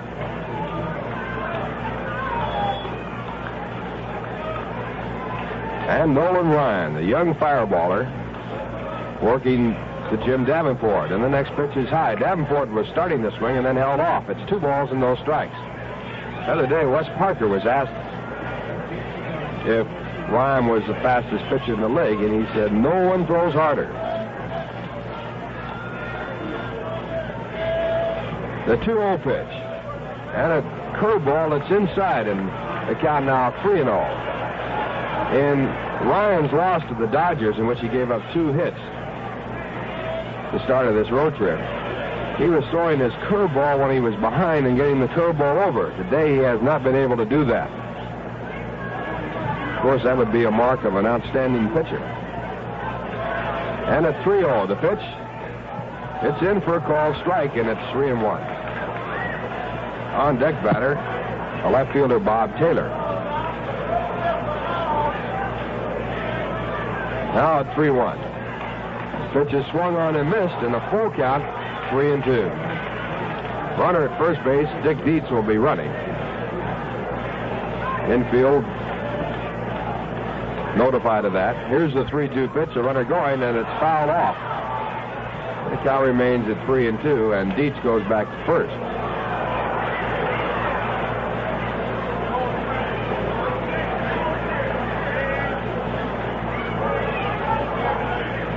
New ball put in play, and Ryan goes off the pitching mound to rub it up. Baltimore got a run. Now a pitch inside and high, ball 4, and Ryan has walked his third man in the inning. And it brings up the left fielder, Bob Taylor. That is his 5th walk in the ball game. In the Baltimore-Chicago game, the White Sox 4, Baltimore 3 after 6.5 innings. Time called because of rain. Baltimore got a run in the 7th on Frank Robinson's 4th home run of the year. Taylor's a left-hand batter. He walked on 4 pitches his first time up and has scored the only Giant run. Let's lead 2-1. Giants threatening. And a curve is high and away, ball 1.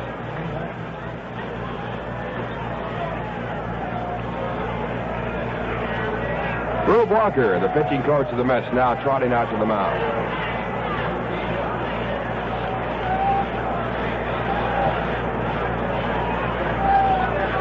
Ken Henderson led off the inning on a 3-2 walk.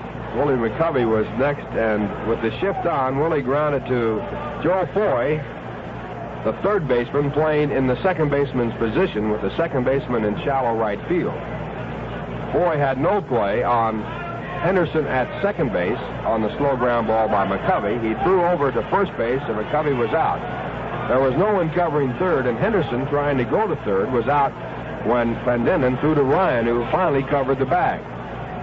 Then Dick Dietz walked in a 3-1 pitch, and Jim Davenport walked in a 3-2 pitch to put runners back on.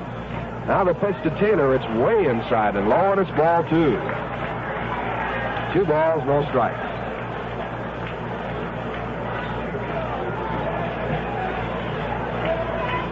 Taylor is a stocky left-hand batter.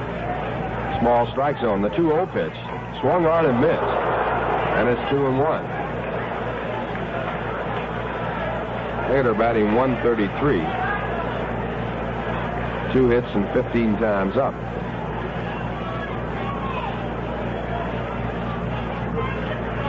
Two balls, 1 strike. Ryan sets. And the pitch. Swung on and missed, strike 2. So Ryan back even at 2-2.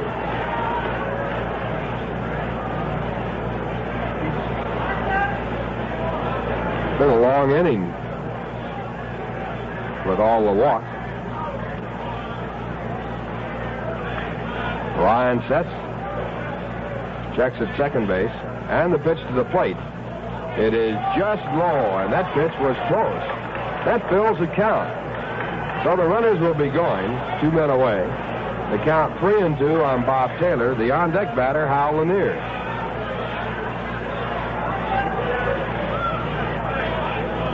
Ryan having trouble trying to get that final out. And the pitch. It is top foul into the stands. So Ryan gets it over, but Taylor spoils it. Ryan will have to do it all over again. Jim Davenport had the count 3-2 and fouled one off and then walked.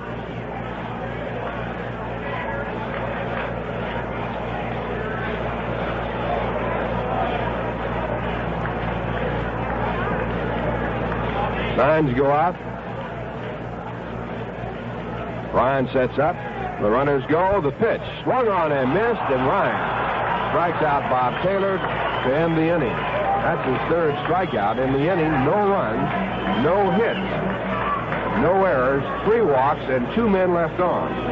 And the score at the end of 4, the Mets 2, the Giants 1.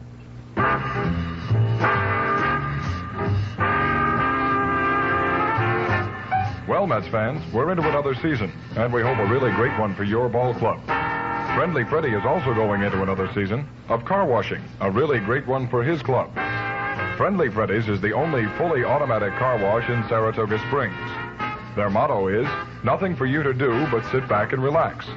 Friendly Freddy's Car Wash offers you the quickest and most convenient car washing service in Saratoga. They're located on High Rock Avenue, 1 block off Lake Avenue. At Friendly Freddy's, they have a facility for everyone. A coin-operated wash for the do-it-yourselfers, the most up-to-date vacuum cleaners, and, of course, the automatic car wash. You just drive in, stay in your automobile, and before you know it, your car is coming out cleaned and, if you like, waxed. All this service for only $1.25. Wax is 50 cents extra. Believe me, Mets fans, this is a bargain with today's inflated prices. Come on in and give them a try. Mets will have the top of the batting order up here in the 5th inning now. Through 4 innings of play at Candlestick, it's the New York Mets 2 runs on 4 hits and no errors. The San Francisco Giants 1 run, only 1 hit and no errors. Agee had a 10-game hitting streak coming into today's game. He's gone 0 for 2 so far. He flied to right and he grounded out short to first. Mike McCormick has walked 2 and struck out 2 so far. The New York Mets will be in San Diego tomorrow night. We'll be on the air at 10:25 p.m. New York time. It'll be a Saturday afternoon game at San Diego and then a Sunday doubleheader. We'll be televising the first game on Sunday from San Diego. The Mets will travel back to New York on Monday and open up on Tuesday night at Shea Stadium in New York against the Los Angeles Dodgers. Agee is in and waiting left-hander. Mike McCormick takes the sign. Goes into the motion. Here's the pitch. High for a ball. Bud Harrelson is on deck. The Mets are leading here by a score of 2-1. Wind blowing out toward right, characteristically here at Candlestick. And that pitch misses outside. Here's the final score in the American League. The Minnesota Twins have defeated the Cleveland Indians by a score of 4-1. Luis Tiant got his 4th win of the year. He's lost none, and Steve Hargan took the loss. There's a swing and a high pop to the right side. Hunt retreats into right field, and Ken Henderson moves up and calls him off. Henderson makes the catch. 1 away. Bud Harrelson's the batter. Been up twice without a hit. Brought a 4-game hitting streak into the ballgame. He has hit safely in 16 of the 18 games played by the Mets this year. At Sox Park in Chicago, midway of the 7th inning, the White Sox are leading the Baltimore Orioles by a score of 4-3, and time had been called there because of rain in Chicago. That pitch is low for a ball. The Baltimore run in the 7th was a home run by Frank Robinson, his 4th of this season. McCormick's pitch swung on and line into right center. Could be in between. Can Bonds catch up? He can't. It's over him and all the way to the wall. Harrelson is at second, and he's going to try for 3.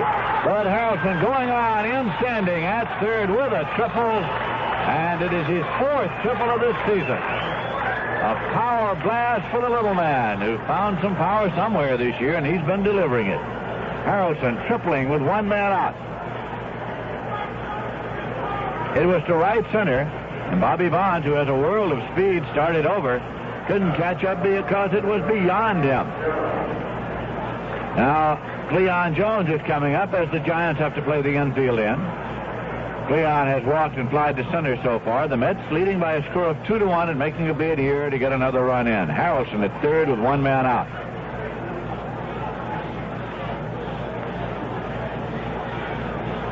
Cleon Jones settled himself carefully, slowly into the batter's box. Mike McCormick now into the motion. And the pitch is high and tight for a ball. Waiting on deck is Donn Clendenon.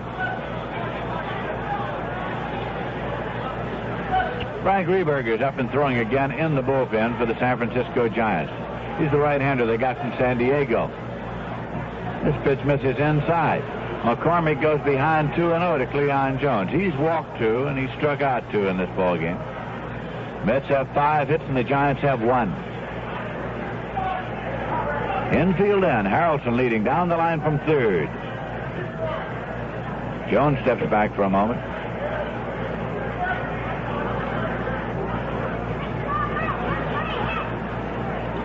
Here's a 2-0 pitch. Swung on, and it's fouled off his foot. Rolls back out to the mound. 2-1 is the count to Cleon Jones. Boston Red Sox beat the Oakland A's today by a score of 8-7. That's the 5th consecutive loss for Charlie.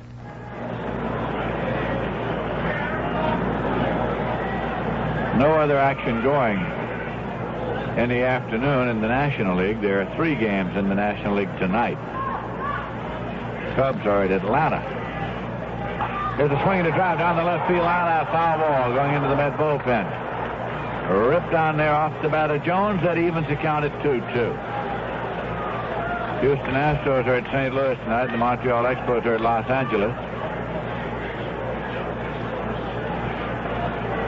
The Atlanta Braves, of course, have been scratching around for pitching. They signed Dick Farrell a few days ago. Never used him before releasing him in favor of Ronnie Klein. They lost Upshaw and Reed through injuries. 2-2 pitch. Swung on. Hit on the ground to the right side. Goes through for a base hit with the drawn in infield. It scores Harrelson, and Jones is on with a single right and a run batted in. Well, that's the case of a ground ball that went through with the infield in. That could have been fielded had the infield been back. The Mets take a 3-1 lead.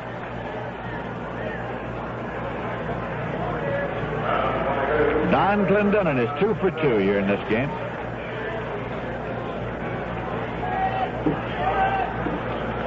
He has scored 1 run, hitting cleanup, and manager Gil Hodges met batting order. Jones takes the lead at first. McCormick throws over. Not in time. Jones is back safely. Reberger continues to throw in the bullpen for the Giants.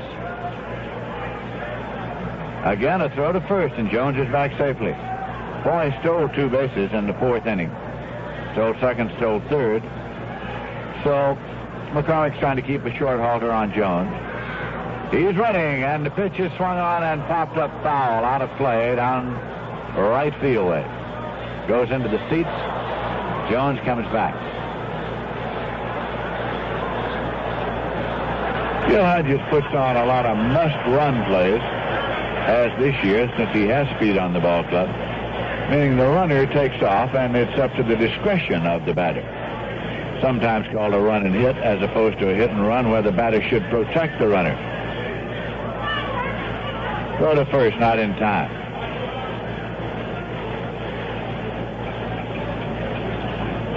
Svoboda's on deck. Throw to first. Jones is back safely.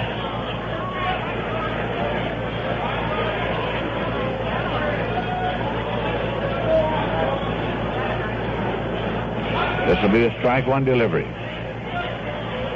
Foul back and out of play. It goes to 2 strikes now to Donn Clendenon.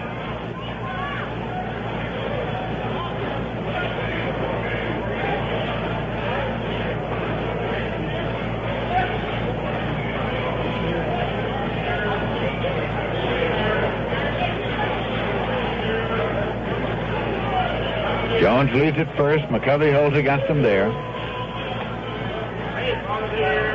2-strike delivery. Swung on and fouled off. The count holds at 2 strikes. Tomorrow night in San Diego, it'll be Tom Seaver for the New York Mets, going after his 5th win of the year against Al Santorini of the San Diego Padres. Santorini from New Jersey, and had a victory over the Mets last year. There's a throw to first. Jones is hung up. He was off and running. He's in a rundown now. McCovey is catching him up, faking as he goes, and tags him out. So Cleon Jones is picked off. 1-3-4-3 is the way the play went. So Cleon was finally picked, and there are 2 men out. He was off and moving, and so the left-hander made the play at first, and he was in the rundown. So there are 2 men out now. The count to Clendenon at the plate is 2 strikes. The Mets are leading in the game by a score of 3-1.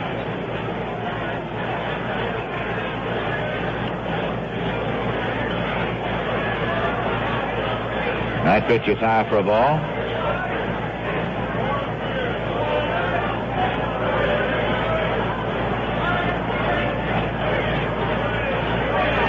One-two delivery. And it is high, curveball. 2-2. Dietz and McCormick each thought they might get a strike call. Each took a step toward the dugout. But Andy Olson, the umpire behind the plate, said it was out of the strike zone and the count evens at 2-2. Now swinging a foul ball off and out of play. Eddie Yost comes way down off the coaching lines to retrieve that foul ball.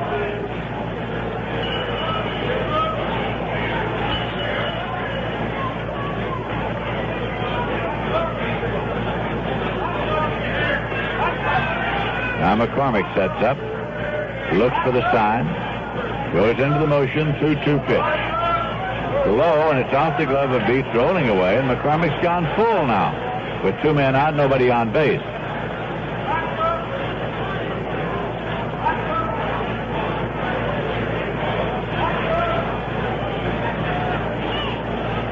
Bud Harrelson tripled and was brought home by Cleon Jones to give the Mets that third run. Here's the payoff pitch. It's fouled off. Count continues at 3-2 to Donn Clendenon. Clendenon spent most of his major league career with the Pittsburgh Pirates, and he used to wear the early New York Mets out. He was a terror for the Mets in the Pittsburgh uniform. Here's the payoff pitch. Swung on, line to short, where it is corralled by Lanier, who hangs on to a ripping line drive for the out. So it's 1-1-2. It's no errors and none left. In the middle of the fifth inning, the score is the New York Mets 3 and the Giants 1.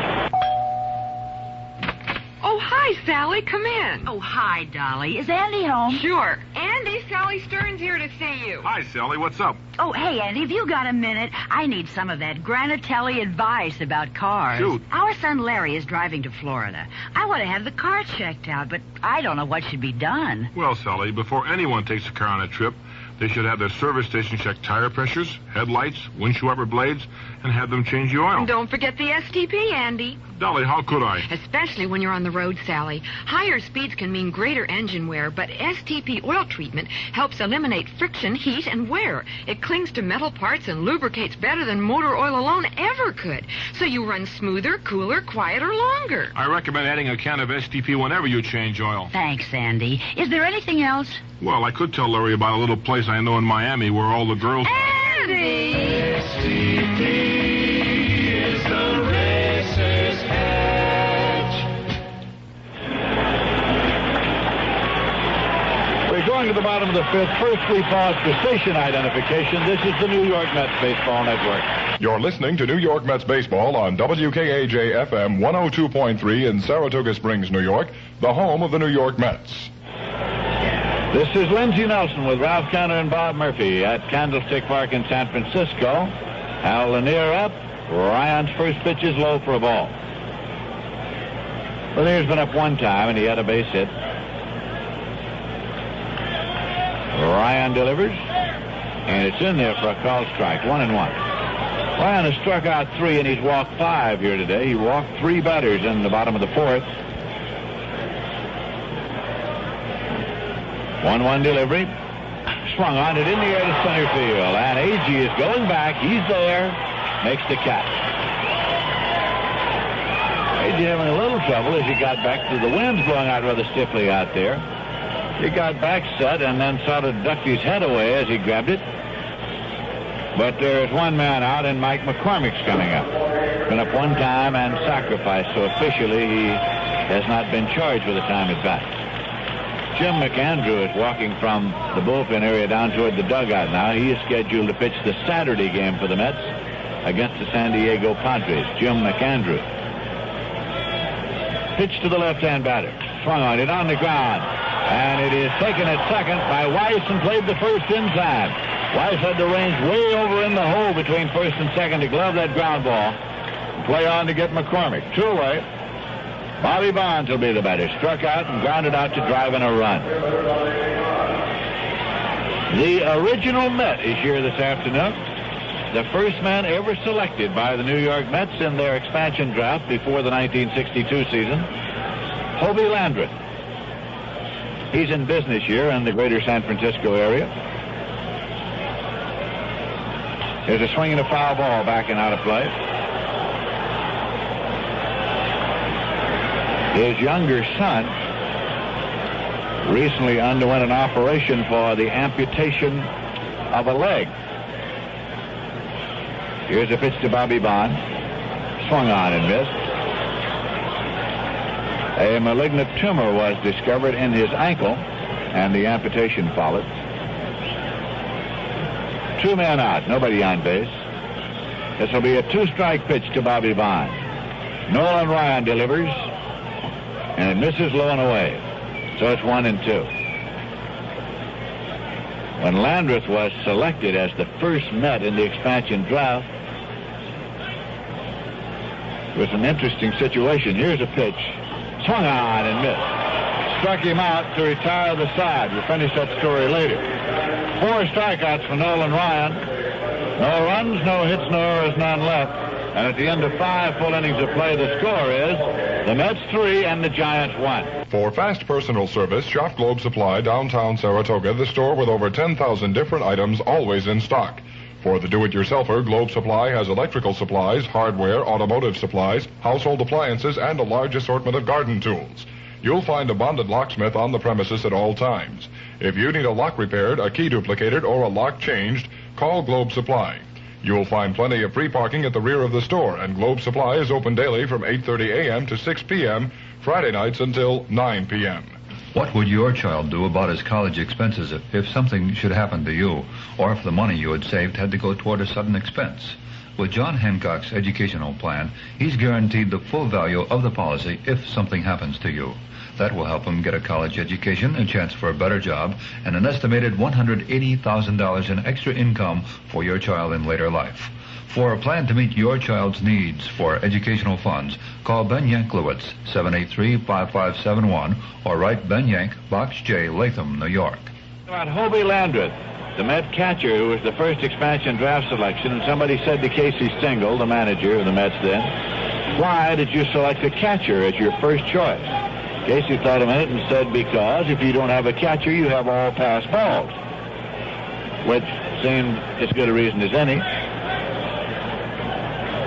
Hobie was traded from the New York Mets to Baltimore. And another interesting thing had happened. His older son, Gary, had been around the ball club, and so Hobie went to him when he was traded and said, son, I've been traded and think you ought to know it. And the boy said, oh, I know that. I've known it a couple of days. I was in the dugout. I heard Mr. Stengel talking on the phone to Mr. Weiss, and I knew you were traded, but I didn't tell you because you told me never to repeat anything I heard in the dugout or in the locker room. Ron Swoboda's up. Here's Mike McCormick with a pitch. Swung on and fouled off. Swoboda with a batting average now of .244.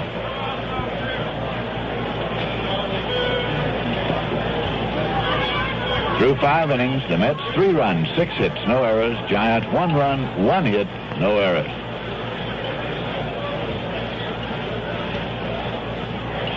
Breaking pitch right in there. Good curveball for a called strike 2 to Swoboda.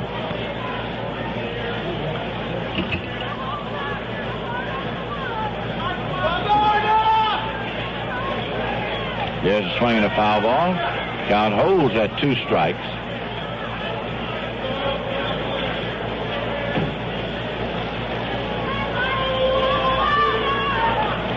Candlestick Park, which will be considerably remodeled in the course of the next year, which already has an artificial turf. 2-strike pitch outside. 1-2. Of course, the big problem at Candlestick through the years has been the wind. The Giant organization has become a little touchy about it also. Here's the 1-2 pitch. Swung on. Hit on the ground up the middle. It's a base hit for Ron Swoboda, fielded out there by Bonds and played back. So it's a leadoff hit. Joe Foy is coming up. He's been up twice. He's had 2 hits. He's driven in 2 runs, and he's stolen 2 bases. That was base hit number 7 for the Mets in this game. Some members of the Giant organization were saying yesterday that to hear some of the comments around town that you would think that the Giants brought the win with them when they came out from New York. They would like to point out that he's always been here. Here's a pitch low for a ball.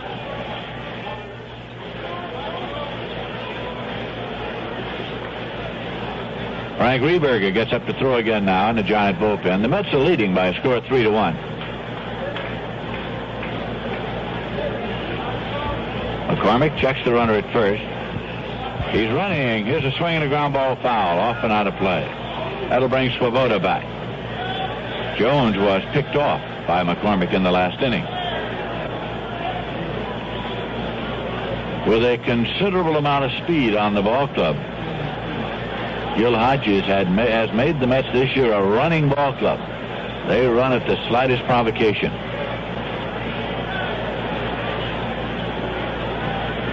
Here's a pitch low and inside. Dug out neatly with a one-hand stab by catcher Dick Deep. Speed is a quality much to be desired in almost any sport you can think of. Old baseball men used to say it's the one quality that will serve you well on offense or defense in baseball. Throw to first, and Swoboda's back safely.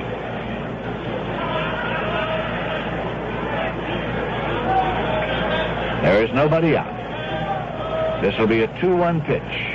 Another try at first base, but Swoboda's back safely. Swoboda was out there with a short lead, sort of rocking, and McCormick threw over. If you're going to go, 2-1's an excellent pitch to go on. He doesn't go, but it's ripped up the alley and left center by Foy. It'll be a base hit, 1 hop, and over the wall, a ground rule double. It hops over the wall. Swoboda's being held up at third. And it's a double for Foy. As that ball hit way out there, the edge of the AstroTurf, he bounded over the left field fence. It takes a high hop coming off the artificial turf. Here comes Clyde King, the Giant manager. There goes the sign to the bullpen. That's all for McCormick. Reberger will be coming in. The Mets will have runners at second and third with nobody out. And Al Weiss will be coming up. But we're going to get a pitching change right here. Interesting thing about that play was the fact that Lee Wire, the umpire at third, was moving around into position for the possible play there. He looked up and saw the ball over the fence, but he didn't know whether it got over there on the fly or got over there on the hop. So he gave no sign of any kind until he got some assistance.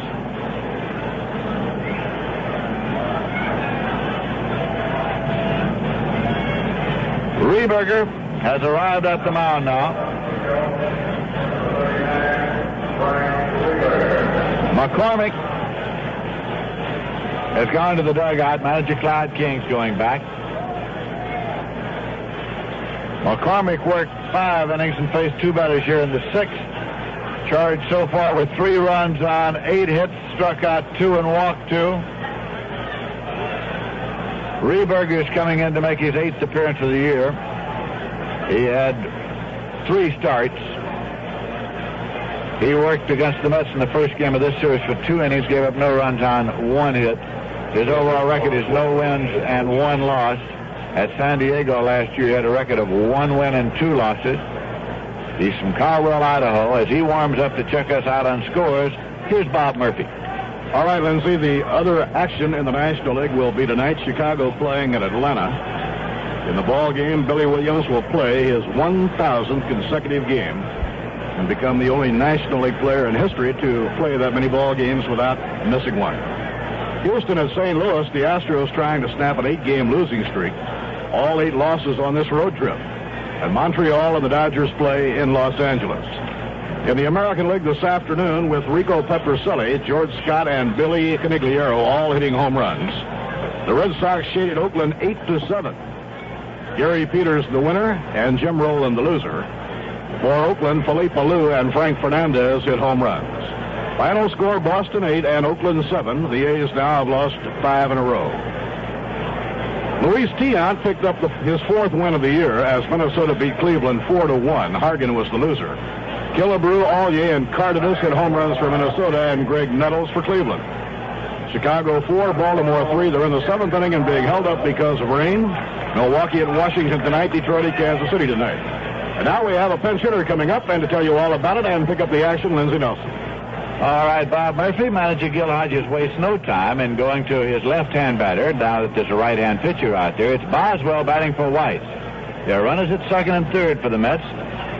The Giants play the infield in, and there's nobody out. The Mets are leading by a score of 3-1. Here's the pitch now to Boswell, and it hits him. He is a hit batsman, and he's going down to first base. That one was tight and came all the way back to the screen. Of course, the ball is dead when it hits him, and there's no advance possible for base runners who hold. And Boswell goes to first, a hit batsman. He's all right. Duffy Dyer comes up with the bases loaded. Dyer has been up twice without a hit. He has not yet batted in a run this season. He's hitting .200. The Giants leave the infield in. Reberger with the pitch, working straight away. And it's low for a ball. The Mets making a bid to break it open here now in the top half of the 6th inning. They're leading by a score of 3-1, but they're in a spot where a base hit can do their cause a lot of good now. Runners at 1st, 2nd, and 3rd. Reberger with the pitch. And it's in there for a call strike to Duffy Dyer, 1-1. Nolan Ryan is waiting on deck. Ron Swoboda is the runner at 3rd. Joe Foy is at 2nd, and Boswell is at 1st.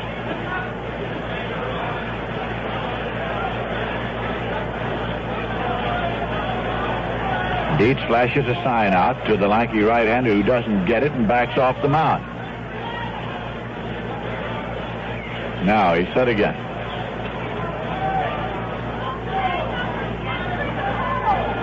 1-1 pitch. Way outside.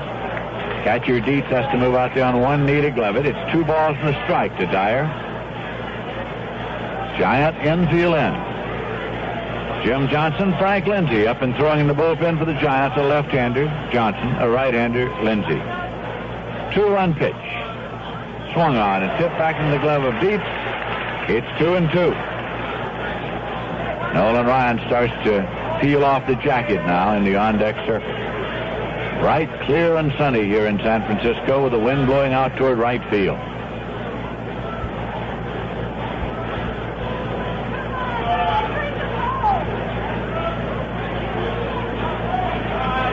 Here's the 2-2 pitch. Swung on and on the ground to short. Play at the plate. The force is accomplished. He's out. There is no relay. As Swoboda was sliding in, he hooked Dietz. And a call is being made, I believe, to call out Duffy Dyer at first for interference of Swoboda on Dietz as he was getting ready to go to first.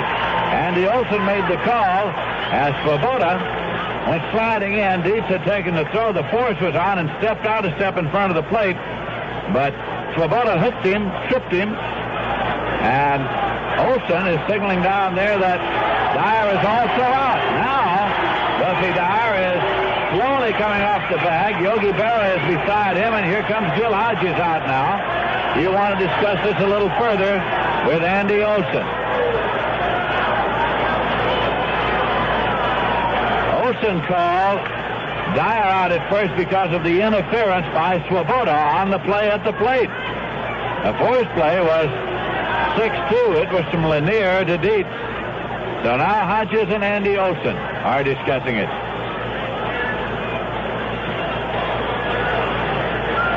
There are 2 men out. Runners at 2nd and 3rd. And pitcher Nolan Ryan is coming up. The Mets are leading 3-1.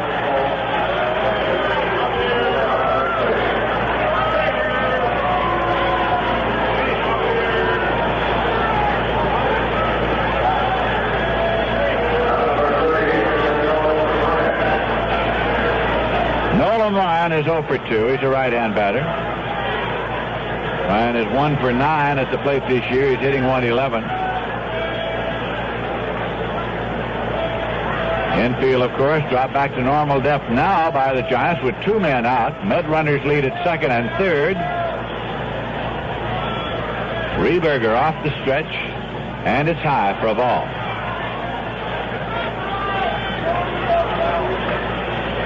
Ron Hunt calls time, goes to the mound, looking into the dugout as he does. Willie McCovey calls time, goes to the mound. Catcher Dick Dietz goes to the mound. 1-0 is the count. Nolan Ryan, meanwhile, has been called down by Eddie Yost. Sign man at third. Foy, the runner at third, has excellent speed. And keep in mind the first game of this series that Bud Harrelson stole home. Here's a pitch that is high for a ball. Or rather, it was in Los Angeles that Harrelson stole home. 2-0 the count to Nolan Ryan as he looks down to Eddie Yost. There's always the possibility of a 2-out squeeze with a circumstance like this, not a probability at all. That pitch is in for a called strike. It's 2-1.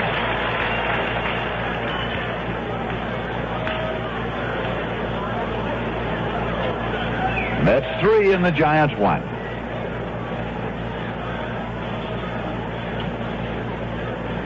Two men out, 2 men on. Now Reberger backs off the rubber, steps up again. He's working straight away. Here's the 2-1 pitch. Swung on and missed. It's 2-2. Tommie Agee is next in the Met order.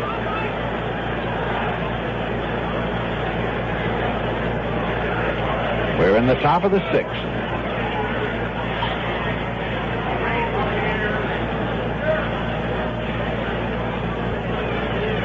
Now 2-2 pitch. Swung on and fouled off back at first, out of play.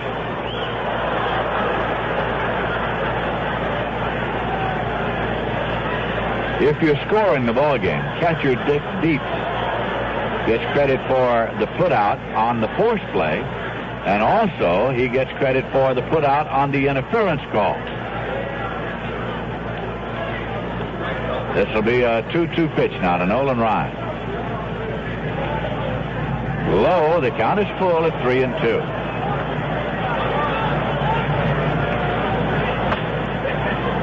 Joe Foy at third, Ken Boswell at second.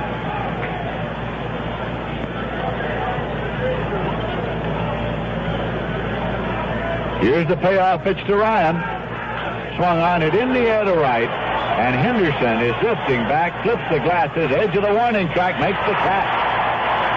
Long fly ball hit by Ryan, but the Mets, after having had the bases loaded and nobody out, have failed to score. No runs on 2 hits and a hit batsman. No errors and 2 left. In the middle of the 6th, the score is the Mets 3 and the Giants 1. The finest in Italian cuisine and a wide array of steaks, chops, and seafood await your dining pleasure at Mangino's Restaurant, located on the south end of Saratoga Lake. But there's a big difference between just ordinary Italian or American cuisine and Mangino's fine foods. At Mangino's, your order is never prepared hours before. Mangino's realize that good food cannot be hurried, and they ask you to give them a little time to prepare it properly. All dishes are prepared to your order when your order is placed, never before, and it hasn't been simmering away for hours or minutes. And that's the big difference at Mangino's. Why not enjoy eating Italian food the way it should be savored and dine at Mangino's Restaurant, located on the south end of Saratoga Lake on Route 9P, just 2 miles from Route 9. A complete line of Italian specialties are served to tempt the palate, and their steaks and chops and seafood are equally as delightful. Mangino's Restaurant, the home of truly fine foods, Route 9P, the south end of Saratoga Lake. Ken Boswell stays in the ballgame for the Mets at second base as expected. Nolan Ryan will be facing Ron Hunt here in the bottom of the 6th. Ryan has struck out 4 and walked 5, and allowing 1 run on 1 hit. Hunt so far has walked and slid to right.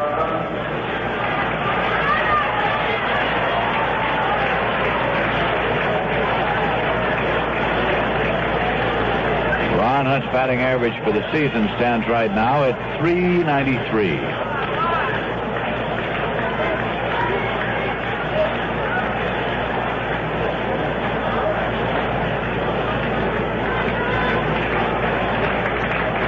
Ryan's pitch.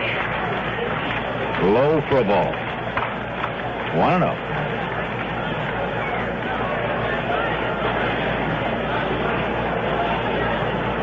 Ken Henderson is on deck. 1-0 pitch. In there for a call strike. It's 1-1.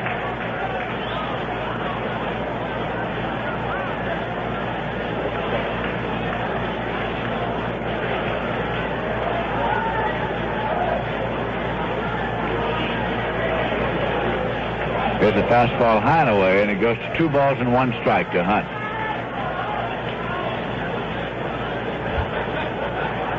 The Mets got 2 runs in the top of the first inning here today. Giants got 1 in the bottom of the 3rd. The Mets added another in the top of the 5th.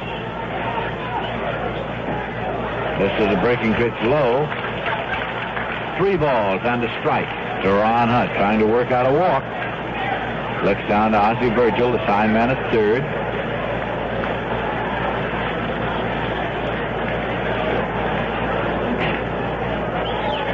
Three-one pitch. High, walking. That is the 6th base on balls issued by Nolan Ryan.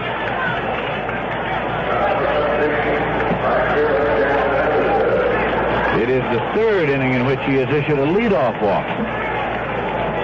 Walked Bob Taylor leading off in the 3rd inning, and Taylor later scored the Giant run.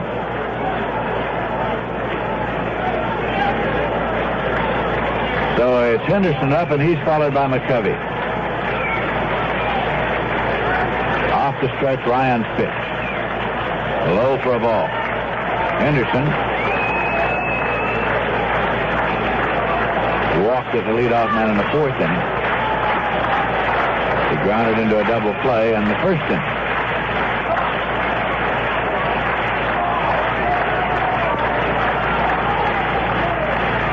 Clendenon holds against Hunt at first. Pitch is swung on and missed. It's 1-1. The Mets 3, the Giants 1 in the bottom of the 6th inning at Candlestick Park in San Francisco.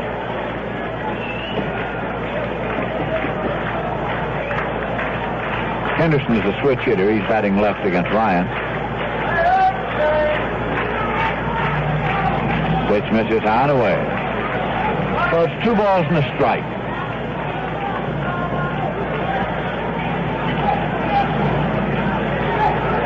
Ryan has struggled in getting the ball over the plate today. 2-1 delivery. Swung on and popped up. It's an infield pop near the mound. Foy moves over and calls, and third baseman Joe Foy puts it away. Hunt holds it first, and here comes McCovey. So the New York Mets start into their shift. That means third baseman Foy moves over on the second base side of the bag. Ken Boswell takes the station about 5 steps deep on the right field turf. Clendenon holds against the runner. Shortstop Bud Harrelson moves over near the bag at second.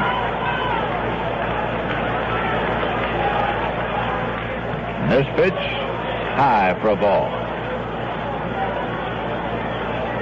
The Mets 3 runs, 8 hits. The Giants 1 run, 1 hit. The pitch to McCovey. Swung on and foul back. It's 1-1.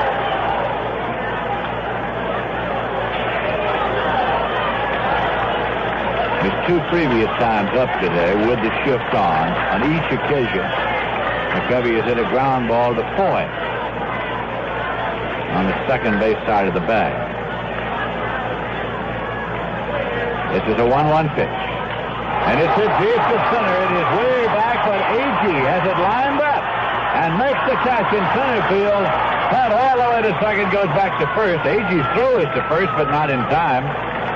So McCovey is out on a fly ball to deep center. And Dick Dietz is coming up with 2 men out. Dietz has struck out and walked so far.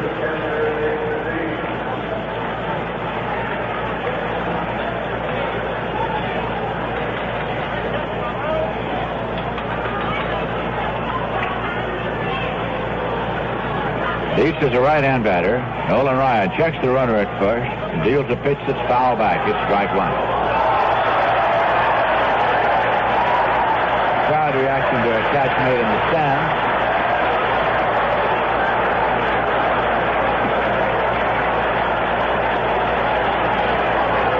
Mets 3, Giants 1. Giants batting in the bottom of the 6th inning. Breaking pitch is high. 1-1. Ryan hasn't been able to get the curveball over today. He has struck out 4 and walked 6.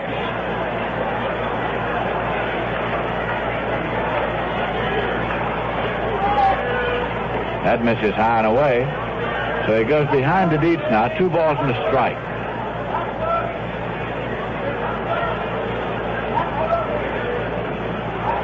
Ron Hunt's the runner at first. 2-1 delivery. Foul back off the screen and out of play. Count holds at 2-2 now.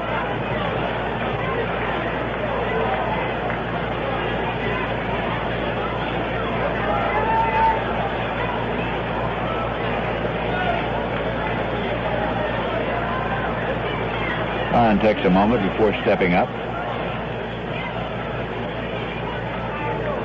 Hunt takes the lead at first base. Pitch is swung on and missed. Ryan strikes out Dietz for his 5th strikeout of the ball game, and the side is retired. No runs, no hits, no errors, a walk, and 1 left at the end of 6 full innings of play. The score is the Mets 3 and the Giants 1. Some people say the dollar doesn't buy much anymore. But then some people have never been to McDonald's. McDonald's hamburgers are 100% beef. We never add filler. So how can we sell our hamburgers at such low prices? Well, we serve over 2 million a day. That brings the cost down a little. And even if it didn't, we wouldn't change. That's why McDonald's is your kind of place.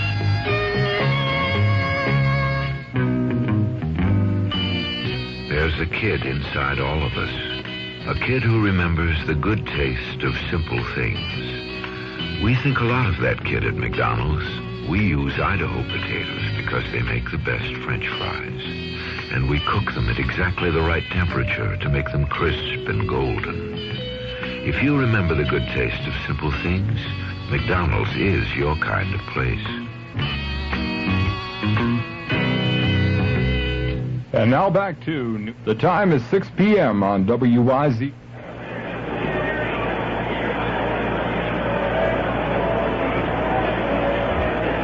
Now, while Frank Reberger throws in his warm-ups, we'll pause for station identification. This is the New York Mets Baseball Network. You're listening to New York Mets Baseball on WKAJ-FM 102.3 in Saratoga Springs, New York, the home of the New York Mets.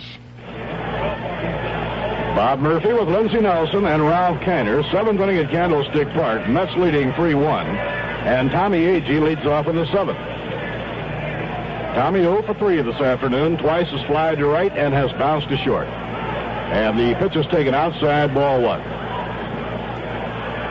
They have resumed play in Chicago after being held up because of rain in the 7th inning. Drive hit deep to left field, way back, it's going, and there it goes, a home run. A line drive home run for Tommie Agee, his 2nd round cover of the season. The Mets lead 4-1. Well, Joe Foy, Cleon Jones, and Tommie Agee have all celebrated their return to the lineup here this afternoon. Foy singled 2 runs in, Jones singled a run in, and now Tommie Agee has hit a home run. Tommie's second home run. The other home run was off Lowell Palmer of the Phillies. He hit it to center field. This was a hard line drive, full to straightaway left field.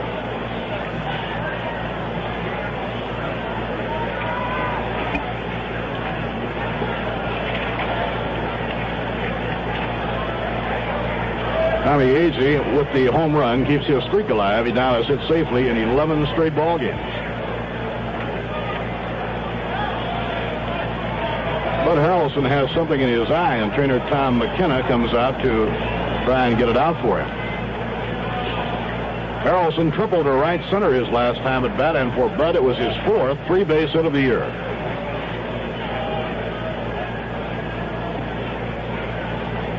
That 11-game hitting streak matches the Mets club record. Bud Harrelson now steps in to face Frank Reberger. Here's the pitch on the way. And a fly ball in the air to short left field. Coming in. Bob Taylor, and the left fielder has it for the out. Mets leading 4-1 in the seventh inning. Cleon Jones coming up. Cleon singled to right. His last time at bat, driving home Bud Harrelson after Bud's triple. Cleon was later picked off by Mike McCormick. New York now 4 runs on 9 hits, no errors, and San Francisco 1 run, 1 hit, and no errors. The only Giant hit drove in a run. Jim Johnson, a left-hander, Frank Lindsay, a right-hander, working in the Giant bullpen. A swing and a miss on a breaking ball, strike 1. Donn Clendenon is on deck, and then Ron Swoboda. Breeze blowing from left across toward right. Giants in the outfield playing Cleon a step toward left. And a half swing he held up in time. It broke low and away. 1 ball, 1 strike to Jones. Yogi Berra coaching at first base, Eddie Yost at third.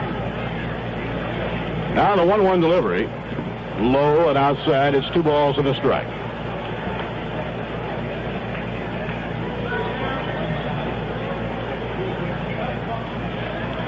The home run by Agee, the first hit off Reberger since he came in.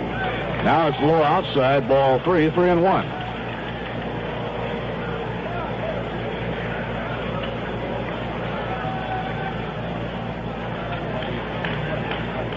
Reberger, tall, thin right-hander. Ground ball hit slowly, racing for it, McCovey. Now he throws the ball off balance. He can't make a play. Jones is on with an infield hit. A slow bouncer in the no man's land.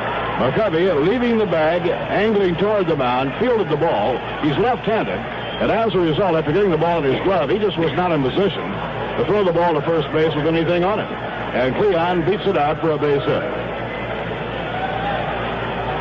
Cleon's second hit of the game. He now has 2 for 3 and a walk. Donn Clendenon, the batter. Clendenon has 2 for 3, and his last time up, he hit a brutal line drive that was caught by Lanier. It was hit so hard it knocked Lanier down when he caught it. Now Reberger off the stretch. And the pitch thrown low outside, ball 1.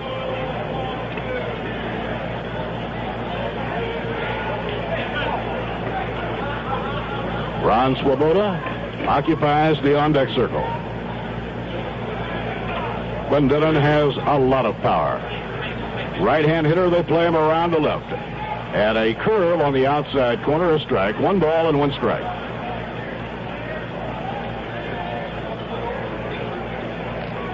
The White Sox got 2 runs in the 7th inning after play resumed. The White Sox now lead the Orioles 6-3 as they go to the 8th inning. And a ground ball hit toward the middle, running forward as Hunt. He smothers it, throws to second out. What a play by Ron Hunt. A spectacular fielding play by Hunt.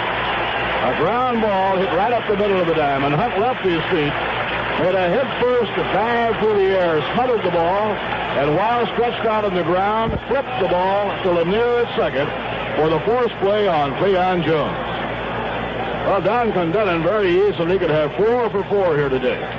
Last 2 times at bat, he has had base hits taken away from him. Ron Hunt has had quite a series against his old teammates. Ron Swoboda has walked, bounced to short, and singled to center, 1 for 2. Mets leading 4-1, top of the 7th inning. Now the pitch by Reberger. Swing and a miss, strike 1.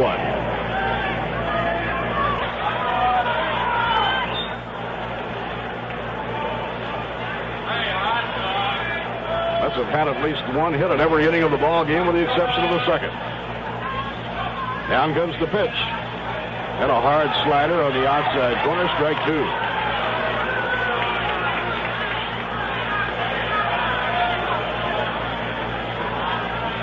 New York 4 runs on 10 hits. The Giants 1 run on 1 hit. Now Reberger makes the stop. There goes the runner. The pitch is over. Strike 3 call. Clendenon was running, but Swoboda is called out on strike. Side retired, 1 run. There were 2 hits. No errors, 1 left on. Now, in the middle of the 7th inning, the New York Mets 4 and the San Francisco Giants 1. Mets return to Shea Stadium to start their homestand on Tuesday night. The Dodgers are in town. 8 games on the next homestand, 3 with the Dodgers, 3 with the Giants, and 2 with Montreal. Giants are at Shea Stadium next weekend, Friday night, Saturday, and Sunday afternoons. And tickets for the up-and-coming homestand and all home games for the Mets this year are on sale at many outlets throughout the metropolitan area. As we approach the weekend, we'd like to remind you the advance sale window at Shea Stadium is open 7 days a week for your convenience. There are more than 300 other ticket outlets open all over the New York area at the branches of the Manufacturers Hanover Trust Company and Chase Manhattan Banks. Once again, are operating a ticket booth at Grand Central Station at the foot of the 42nd Street and Vanderbilt Avenue ramp. Also during regular store hours at Macy's and the Walt Whitman Shopping Center in Huntington. Advance tickets for all home games may also be obtained at any Howard Clothes stores. Box seat tickets are priced at $4 and $3.50. Reserve seats cost $3, $2.75 and $2.50. Tickets may also be ordered through the mail by addressing Ticket Manager, Shea Stadium, Flushing, New York. Such orders carry a 25-cent service charge to cover the cost of handling and mailing.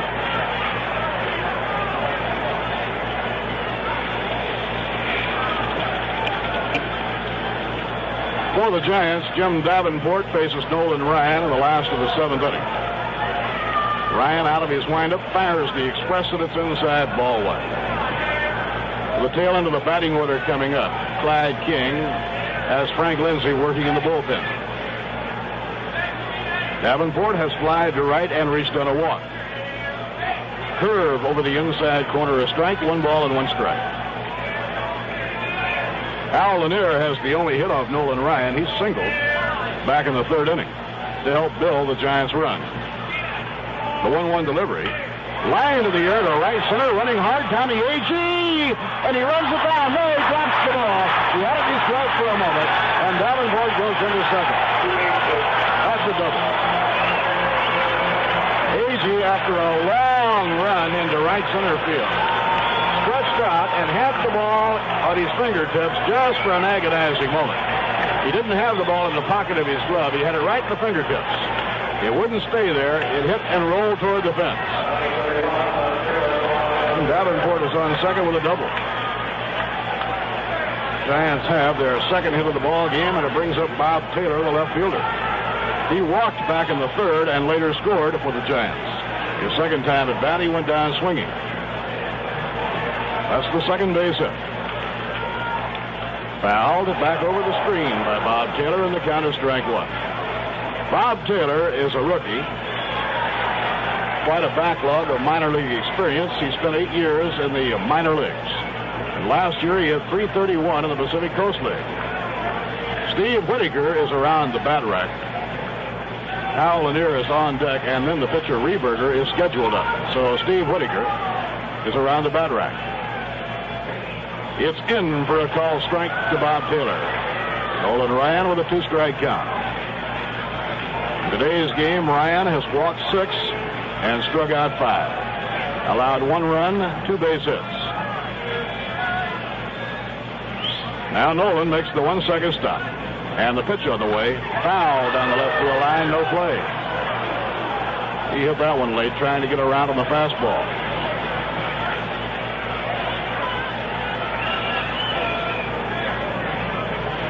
Nolan Ryan's first start this year, he shut out the Phillies. He allowed one hit, a single by Denny Doyle. His second start, he allowed 2 hits and lost the game 1-0. Bob Taylor waiting. Swing and a miss. He got him. Strikeout number 6 for Nolan Ryan. Now Hal Lanier will be coming on to hit. Lanier is being called back. And Steve Whitaker is going to bat for Hal Lanier. This is Steve Whitaker hitting for Lanier.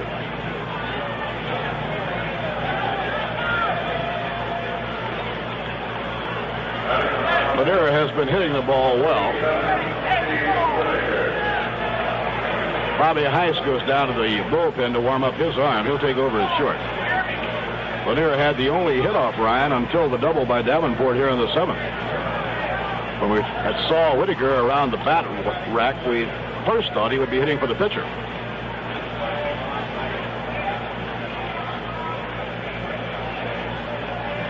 Bob Berta has come out on deck now. Swing and a miss by Whitaker, strike 1. Berta has come out on deck to bat for Reberger.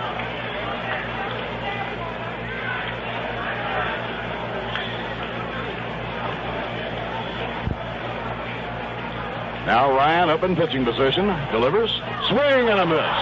Ryan's expressed. Nolan's just reaching back now and firing that fastball.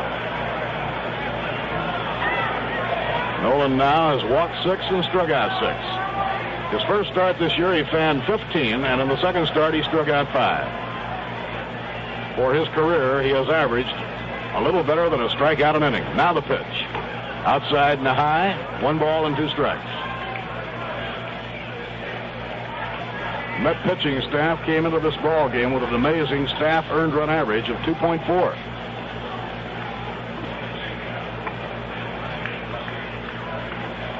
It's 1 ball and 2 strikes. Down comes the pitch. He struck him out swinging. Nolan Ryan with his fastball gets Steve Whitaker. That's number 7. Now Bob Berta. No, it's going to be Don Mason. Berta is called back. He was out in the on-deck circle, but now Clyde King calls him back. And Don Mason will be the pinch hitter.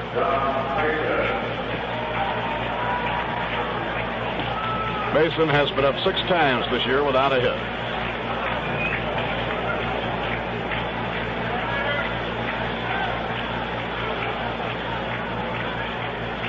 So Don Mason bats for Frank Reberger. The Giants will put a new pitcher in the ball game in the 8th inning.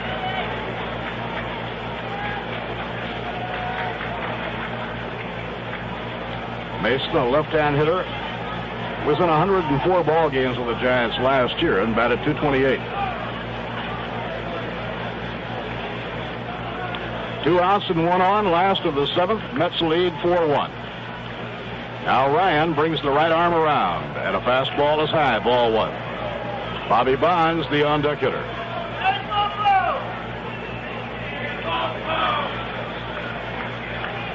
Davenport on second. He doubled leading off the inning. Outside and high, ball 2. Nolan Ryan gets behind Mason, 2 balls and no strikes. 4 of Ryan's 7 strikeouts have come in the last 3 innings. The 2-0 delivery. Ball 3 up high, 3-0. Bobby Bonds, the on-deck batter. Mets leading 4-1.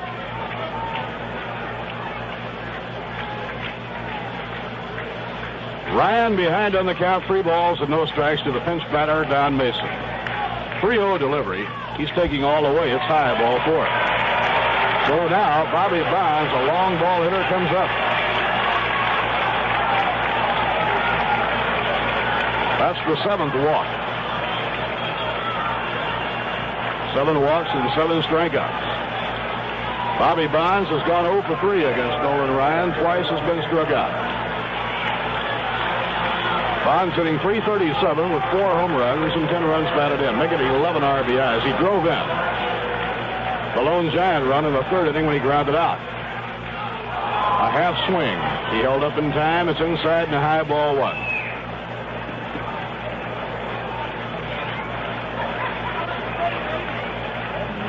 Bonds the hitter with Ron Hunt on deck.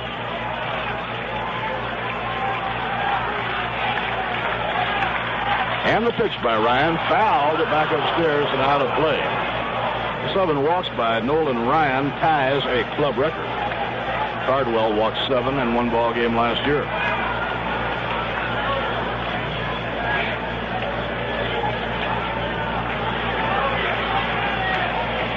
Cardwell walked 7 in a game against the Giants in late August last season.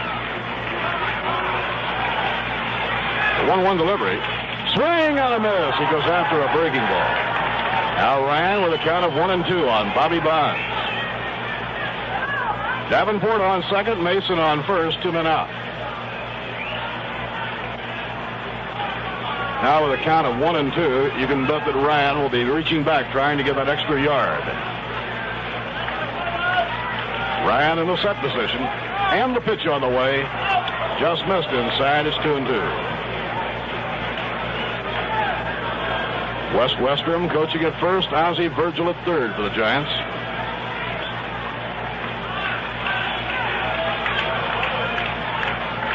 Tommie Agee playing Bobby Bonds astride toward right center.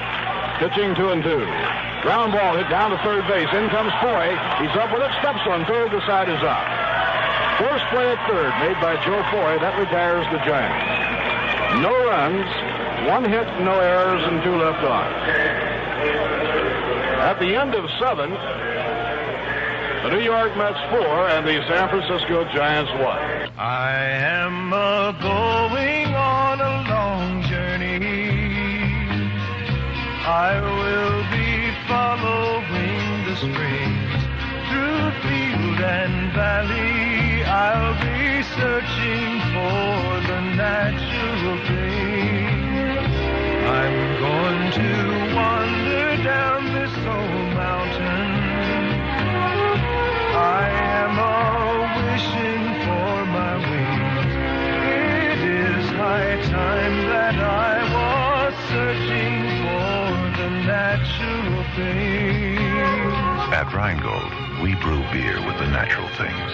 Natural Rheingold. It is high time that I was searching for the natural things. Rheingold Breweries Incorporated, New York, New York, and Orange, New Jersey, ask you to help keep America beautiful.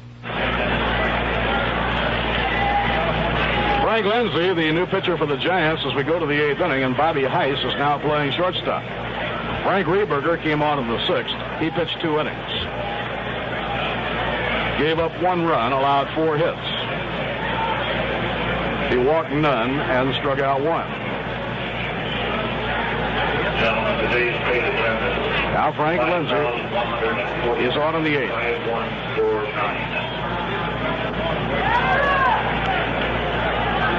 Paid crowd 5,149. The Mets have seen Lindsay in each of the 3 games in the series.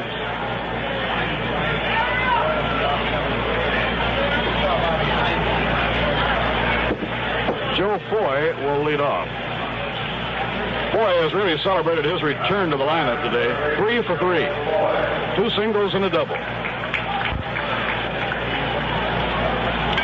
All 4 of the right-hand hitters, benched by Gil Hodges because they were not hitting, have returned to the lineup today, and all 4 have come up with base hits. Now Lindsay out of his windup, and the pitch to Foy, a fastball high, ball 1. Cleon has 2 for 3. Ron Swoboda 1 for 3. Joe Foy 3 for 3. And Tommie Agee 1 for 4, a home run. Lindsay delivers and gets the outside corner to call strike. So Frank Lindsay has now relieved 3 days in a row in this series. He has now been in 13 ball games already.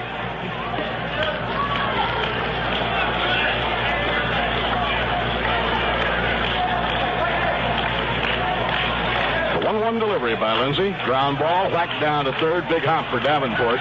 The overhand throw to McCovey, 1 down. In relief last year, Lindsay won 14 and lost 9. You know, the people of Rheingold remind you a beautiful America is up to you. So please don't litter.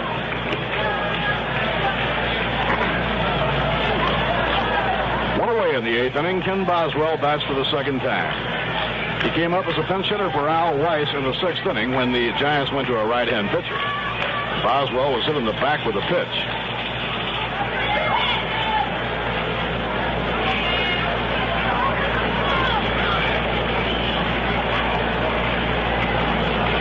Lindsay out of his windup. The pitch on the way. A ground ball hammered toward the middle. Hunt to his right is up with it.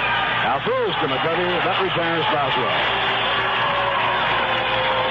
Lindsay is a sinker ball pitcher. When he takes over on the mound, if he's right, and he usually is, batters hit the ball on the ground. Duffy Dyer 0 for 3 this afternoon. Hit a ground ball his last time up with the bases loaded. Lanier threw home for a force play. Dyer went to first, but Dyer was called out because of interference on the part of Ron Swoboda with the catcher Dick Dietz. Low and outside, ball 1. Giants have played 22 games, counting this one, and Lindsay has been in 13 of the first 22.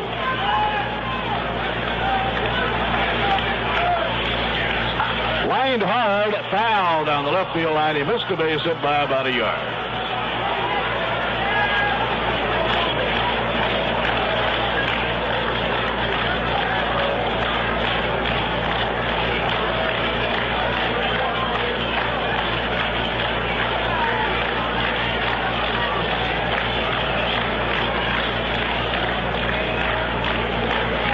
One ball, 1 strike on Duffy Dyer.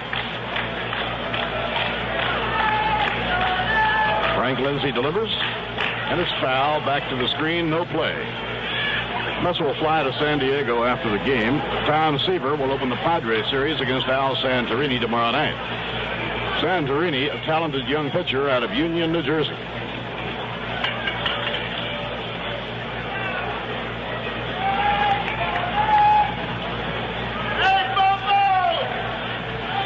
And the pitch on the way. Inside, Duffy steps back. It's 2 balls and 2 strikes. New York 4 runs on 10 hits, no errors, and the Giants 1 run, 2 hits, and no errors.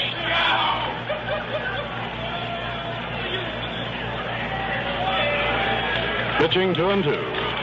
And a half-swing foul ball down the third base line, no play. Well, Ralph, how's your singing voice today? About the same as it always is, Bob. Well, I thought you might want to sing happy birthday to Harold Weissman. That's right. It is his birthday, isn't it? Happy birthday to Harold Weissman, the public relations director of the New York Mets. He knows how to have a birthday. He celebrated his birthday by taking all the fellas out to dinner last night and picking up the tab. That's not bad. Wish you'd have more of them. 2-2 delivery. Inside and low, it's ball 3.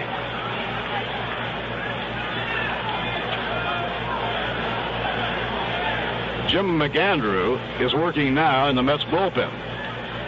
Mac's last start, he pitched a great ball game. Mets starters have been pitching so well, it's hard for him to get into the rotation. 3-2 delivery. A little bit high, and Dyer goes to first with a walk. Nolan Ryan coming up. Nolan has bounced to third. He was robbed of a hit on quite a play by Giants shortstop Hal Lanier, and he flied to right field.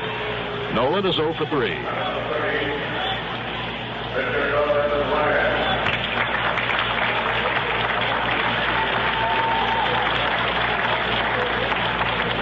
Ryan getting a smattering of applause from Giant fans who appreciate good baseball. And it's foul back toward the screen, no play.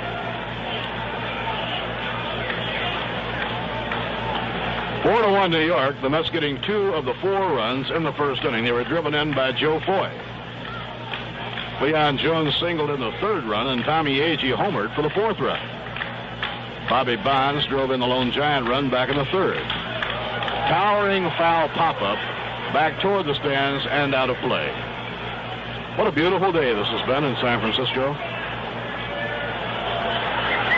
We haven't seen a cloud all day long. Uh-oh. Ralph spotted one way off on the horizon. Eagle-Eye Kiner, they call him. No wonder you could hit home runs. You got great eyesight. Here's the pitch on the way. Swing and a miss. He struck him out. That retires the side in the 8th inning as Lindsay fans Nolan Ryan. No runs, no hits, no errors, and 1 left. And the score in the middle of the 8th inning, the New York Mets 4, the San Francisco Giants 1. Having a problem in deciding where to take your group on its next outing? If so, let the Mets Group Sales Department solve it for you. This department is manned by experts in handling both men's and women's groups. These same specialists encourage community and civic organizations, social and fraternal clubs, youth, family, and athletic groups to take in a Mets ball game and enjoy a day at Shea. In addition to providing group ticket sales for a ball game, our representatives will be happy to furnish you with all the details of the beautiful restaurants at Shea Stadium, which are available for parties, large or small, up to 700 persons. For groups of 100 or more, recognition will be given to your organization on the changeable message scoreboard here at Shea. You can easily obtain additional information simply by writing to Group Sales Manager, Shea Stadium, Flushing, New York, 11368. Or, if you like, telephone 212-672-3000. The representative handling your area will be more than happy to personally speak before your men's or women's group, large or small, and explain all the details. Call or write today and enjoy a day at Shea. Last of the 8th inning, New York leading 4-1. And Nolan Ryan comes up against that heavy artillery here in the bottom half of the 8th inning. Ron Hunt will lead off, then Ken Henderson and Willie McCovey. Ron hitting .393. He has been blistering hot. 4 for 4 in a walk yesterday. He's walked twice today, gone 0 for 1 officially. Fly it out to right field in the 3rd inning.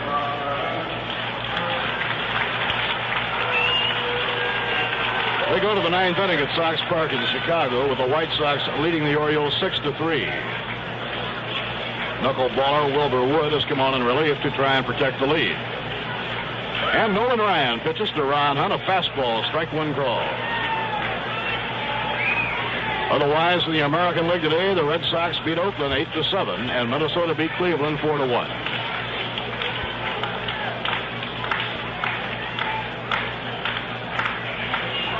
Now Ryan reading the information from Duffy Dyer on the pitch. Knees for a call strike. Good low pitch by Nolan Ryan.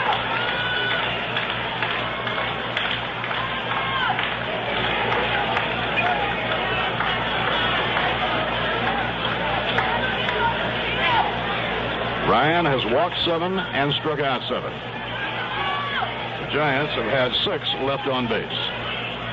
2-strike delivery. Just missed the outside corner with a breaking ball. 1 ball and 2 strikes. Ken Henderson taking some phantom swings in the on-deck circle.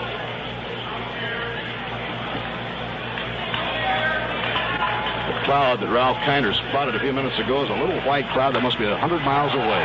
Ground ball hit down to 3rd. Joe Foy comes up, throws to first base in time for the out. Right here, we pause for station identification. This is the New York Mets Baseball Network. You're listening to New York Mets Baseball on WKAJ FM 102.3 in Saratoga Springs, New York, the home of the New York Mets. Bob Murphy with Ralph Kiner and Lindsey Nelson were in the last of the 8th inning in San Francisco. The Mets leading 4-1. Switch hitting Ken Henderson has hit into a double play, walked and popped to 3rd, and nothing for 2. A little swirl of dust right around the batter's box, and so Henderson steps out. That wind has really freshened up, blowing to right field. Now Ryan into his windup, and the pitch thrown. Misses the outside corner. It's ball 1. Number 44, Willie McCovey, kneeling in the on-deck circle.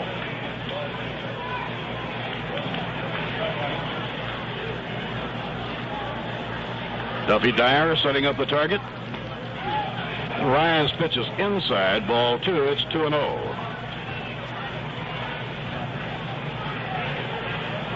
Two balls and no strikes.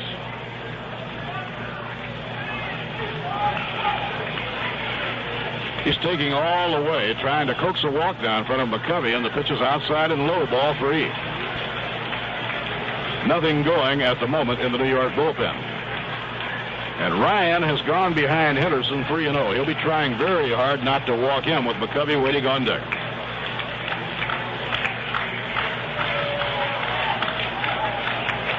Over for a strike, 3-1.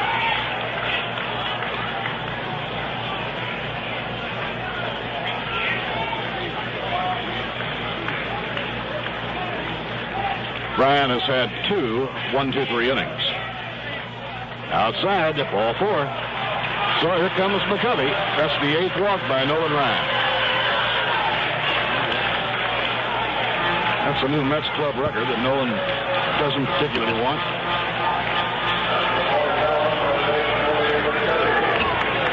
Nolan Ryan probably has thrown about 145 pitches or so by now. McCovey twice has bounced out to Joe Foy, who came up with a ground ball on the right side of the infield. He moves over, and the defense designed by Gil Hodges for McCovey. Last time up, he flied to deep center. And a ground ball hit hard toward the middle. Foy grabs it first to Harrelson. Run on to first. Double play. And the defense set up by Gil Hodges was perfect. Foy, for the 3rd time today, getting the ground ball while playing over on the right side of the infield. And so the double play goes 5-6-3. And the side is retired in the 8th inning with no runs, no hits, no errors, and none left. At the end of 8th, the score, the New York Mets 4 and the San Francisco Giants 1. Clear the prop.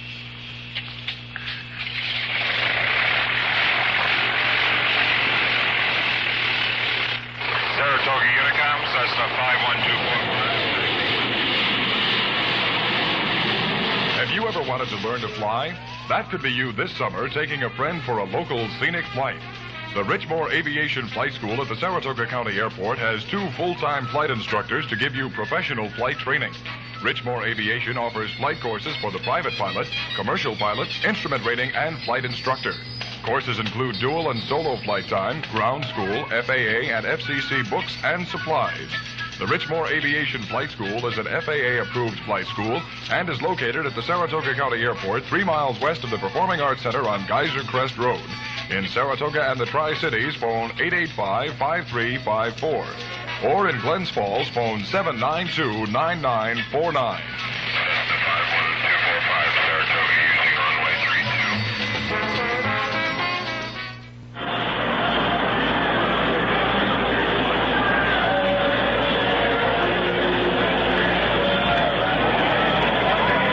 Now the 9th inning here at Candlestick Park. Tommie Agee comes up against Frank Lindsay. Agee hit a line drive over the left field fence for his 2nd home run of the year, his last time at bat in the 7th inning. 1 for 4 this afternoon.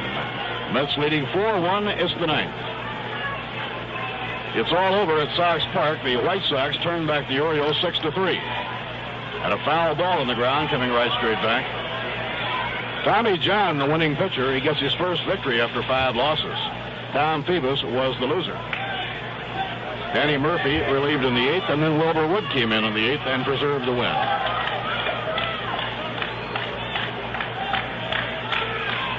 Around comes the arm of Frank Lindsay. Fastball inside, brushing the hitter back. 1 ball, 1 strike. The Mets can win this one. It will be the first time in their history they have won 10 games in April. The 1-1 delivery.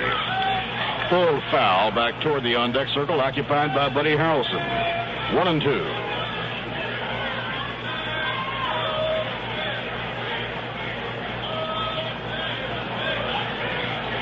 First 6 men in the batting order for the Mets today all have at least 1 base hit.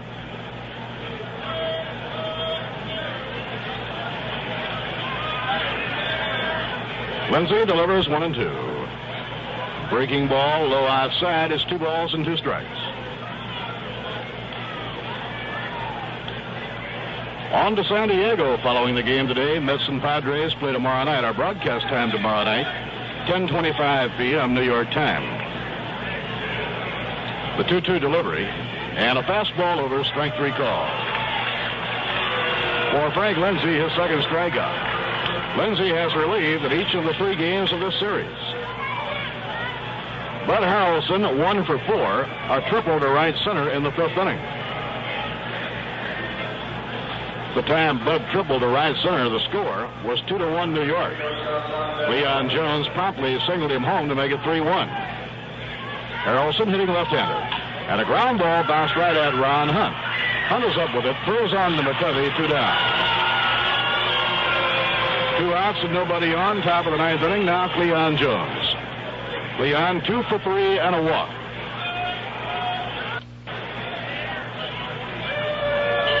Donn Clendenon has hit in hard luck today, or Klink would have 4 for 4.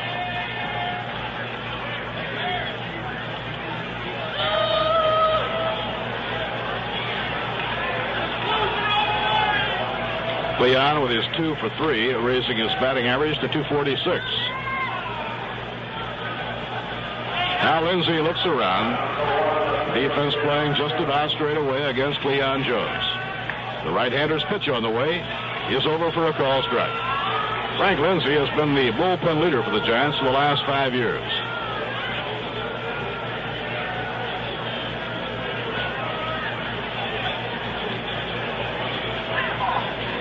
Two outs, bases empty. Low and inside to Cleon, 1 ball, 1 strike. This has been an entertaining ball game. A couple of lively arguments to spice things up. Some good plays in the field and some good hitting. And top pitching. All the ingredients. Low and outside, 2 balls and a strike to Cleon Jones. Nolan Ryan has had great stuff. He has been wild. He's walked 8 men for a new Mets club record. And I imagine he's probably now thrown over 150 pitches. The 2-1 delivery. It's high, and Jones lets it go, 3-1.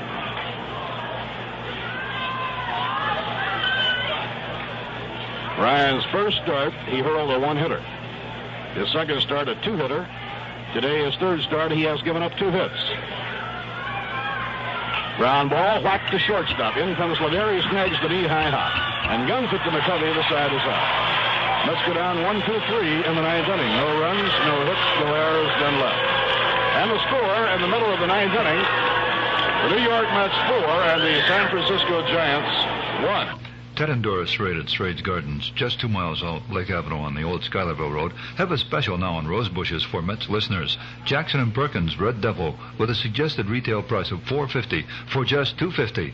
2 other specials include Laura by Star and Carla by Ball, both with suggested retail prices of $4.95. Sale price for Mets listeners at just $2.50.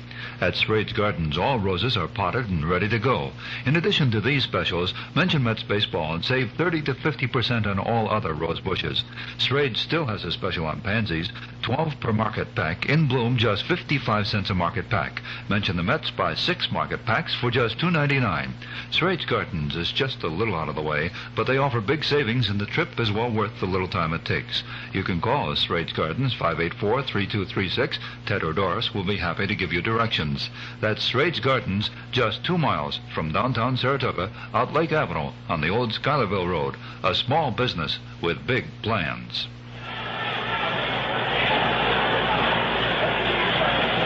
Dick Dietz has struck out twice and drawn a walk. Dietz hitting .387. He has 6 home runs and 21 runs batted in. In the American League this afternoon, the Red Sox beat Oakland 8-7. Minnesota beat Cleveland 4-1. And the White Sox turned back the Orioles 6-3. And the pitch by Nolan Ryan is over at the knees, strike 1 call. Al Lanier singled in the 3rd, and Davenport doubled in the 7th. Those are the 2 hits given up by Nolan Ryan. Now the windup by Nolan. Here's the pitch.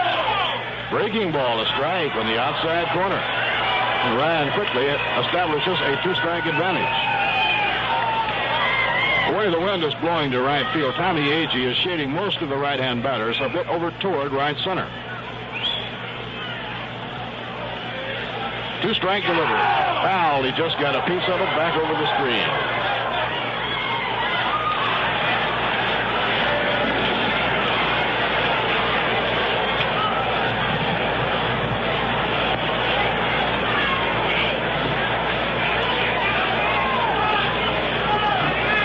Davenport waiting on deck. Ryan with his sign now from Dyer. In comes the pitch. He struck him out for Nolan Ryan, his 8th of the ball game. Nolan now has walked 8 and struck out 8. 28 strikeouts now for Nolan Ryan in 3 starts. That's an average of better than 9 a game. Jim Davenport has flied to right, walked, and doubled to right center.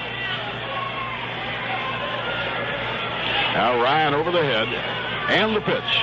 Fastball down the middle, call strike 1. Mets 4, Giants 1, bottom half of the 9th inning.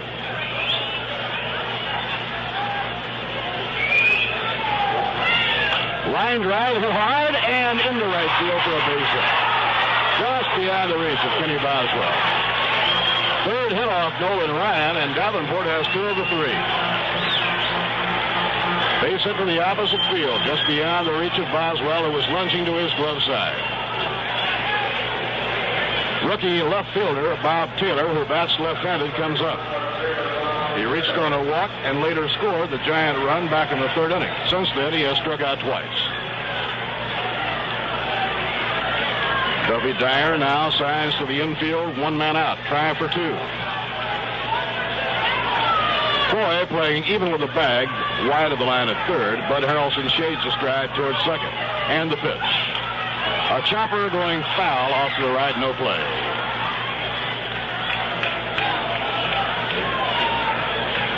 Bobby Heiss, who took over as shortstop after Hal Lanier left the game for a pinch hitter, is the on-deck batter.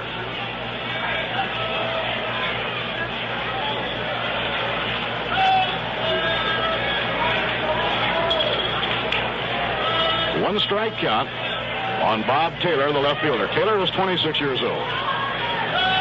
Spent 8 years in the Giant farm system. And the pitch. Swing and a miss and a curveball. And the count is strike 2. Good-looking curveball by Nolan Ryan.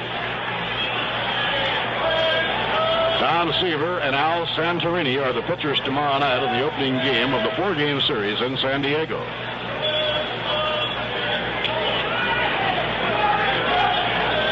Now Ryan checks the runner. The 2-strike delivery.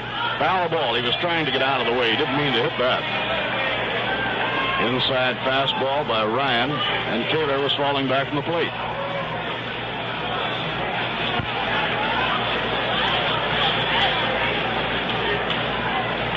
Bobby Heiss has been called back to the dugout by Clyde King. Bob Berta, a left-hand hitter, has come out on deck. The pitch. Outside and high, 1 ball and 2 strikes. The Mets took the lead in the 1st inning of the game when Joe Foy singled 2 runs in. Foy is celebrating his return to the lineup with 3 hits today. Pitching 1 and 2. Curve inside and low, 2 balls and 2 strikes.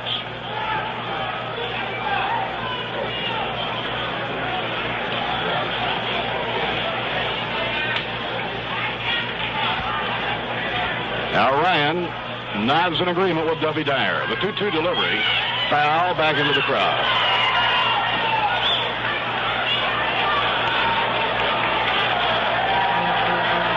Mets will be hoping to get beautiful weather in San Diego for the weekend series. They had a rain out Monday night in San Diego. The first game they've ever had rained out. The count is 2-2. Here's the pitch. Hit hard. What a beautiful catch by Joe Foy. What a play by Foy. A line drive hit between Foy and the 3rd base bag. Foy whirled and made a dive and made a backhand grab. The ball was hit hard.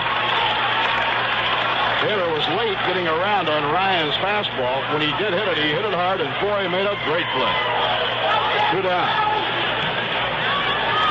Well, this has been quite a ball game. Really have been some fine plays in this ball game. Al Lanier turned in a great play on a ball hit by Clendenon and almost took him out to left field. And that play right there, a very difficult play because the ball would be curving away from Foy as he made his dive. Bob Berta, left-hand batter, is hitting now for Bobby Heiss. 2 down. We're in the 9th. Here's the pitch by Nolan Ryan. On the outside corner, calls strike 1.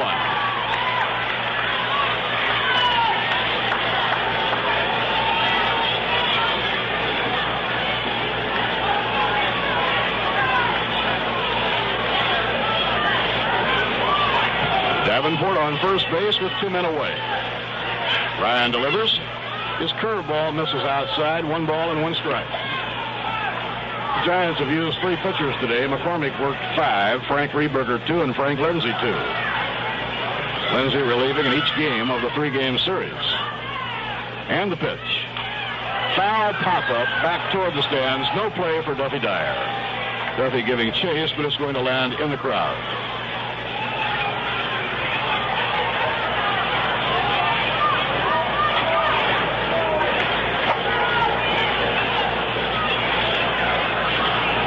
Let's play a day game Saturday in San Diego and a doubleheader on Sunday. We will be broadcasting each of the 4 games of the series and televising the first game of the doubleheader on Sunday. Pitching 1-2. Just missed the outside corner. It's 2-2. Nolan Ryan trying to get the final out here in the last of the 9th inning.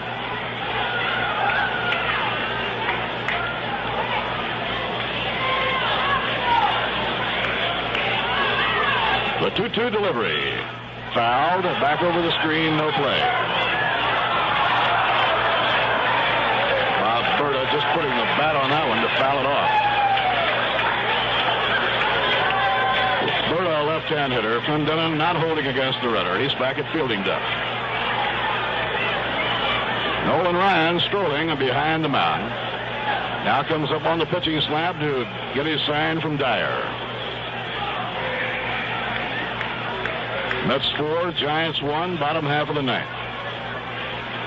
Now Ryan makes the pause. And the pitch on the way. Fouled. He got a piece of it straight back into the screen. Ryan still riding with that high hard one.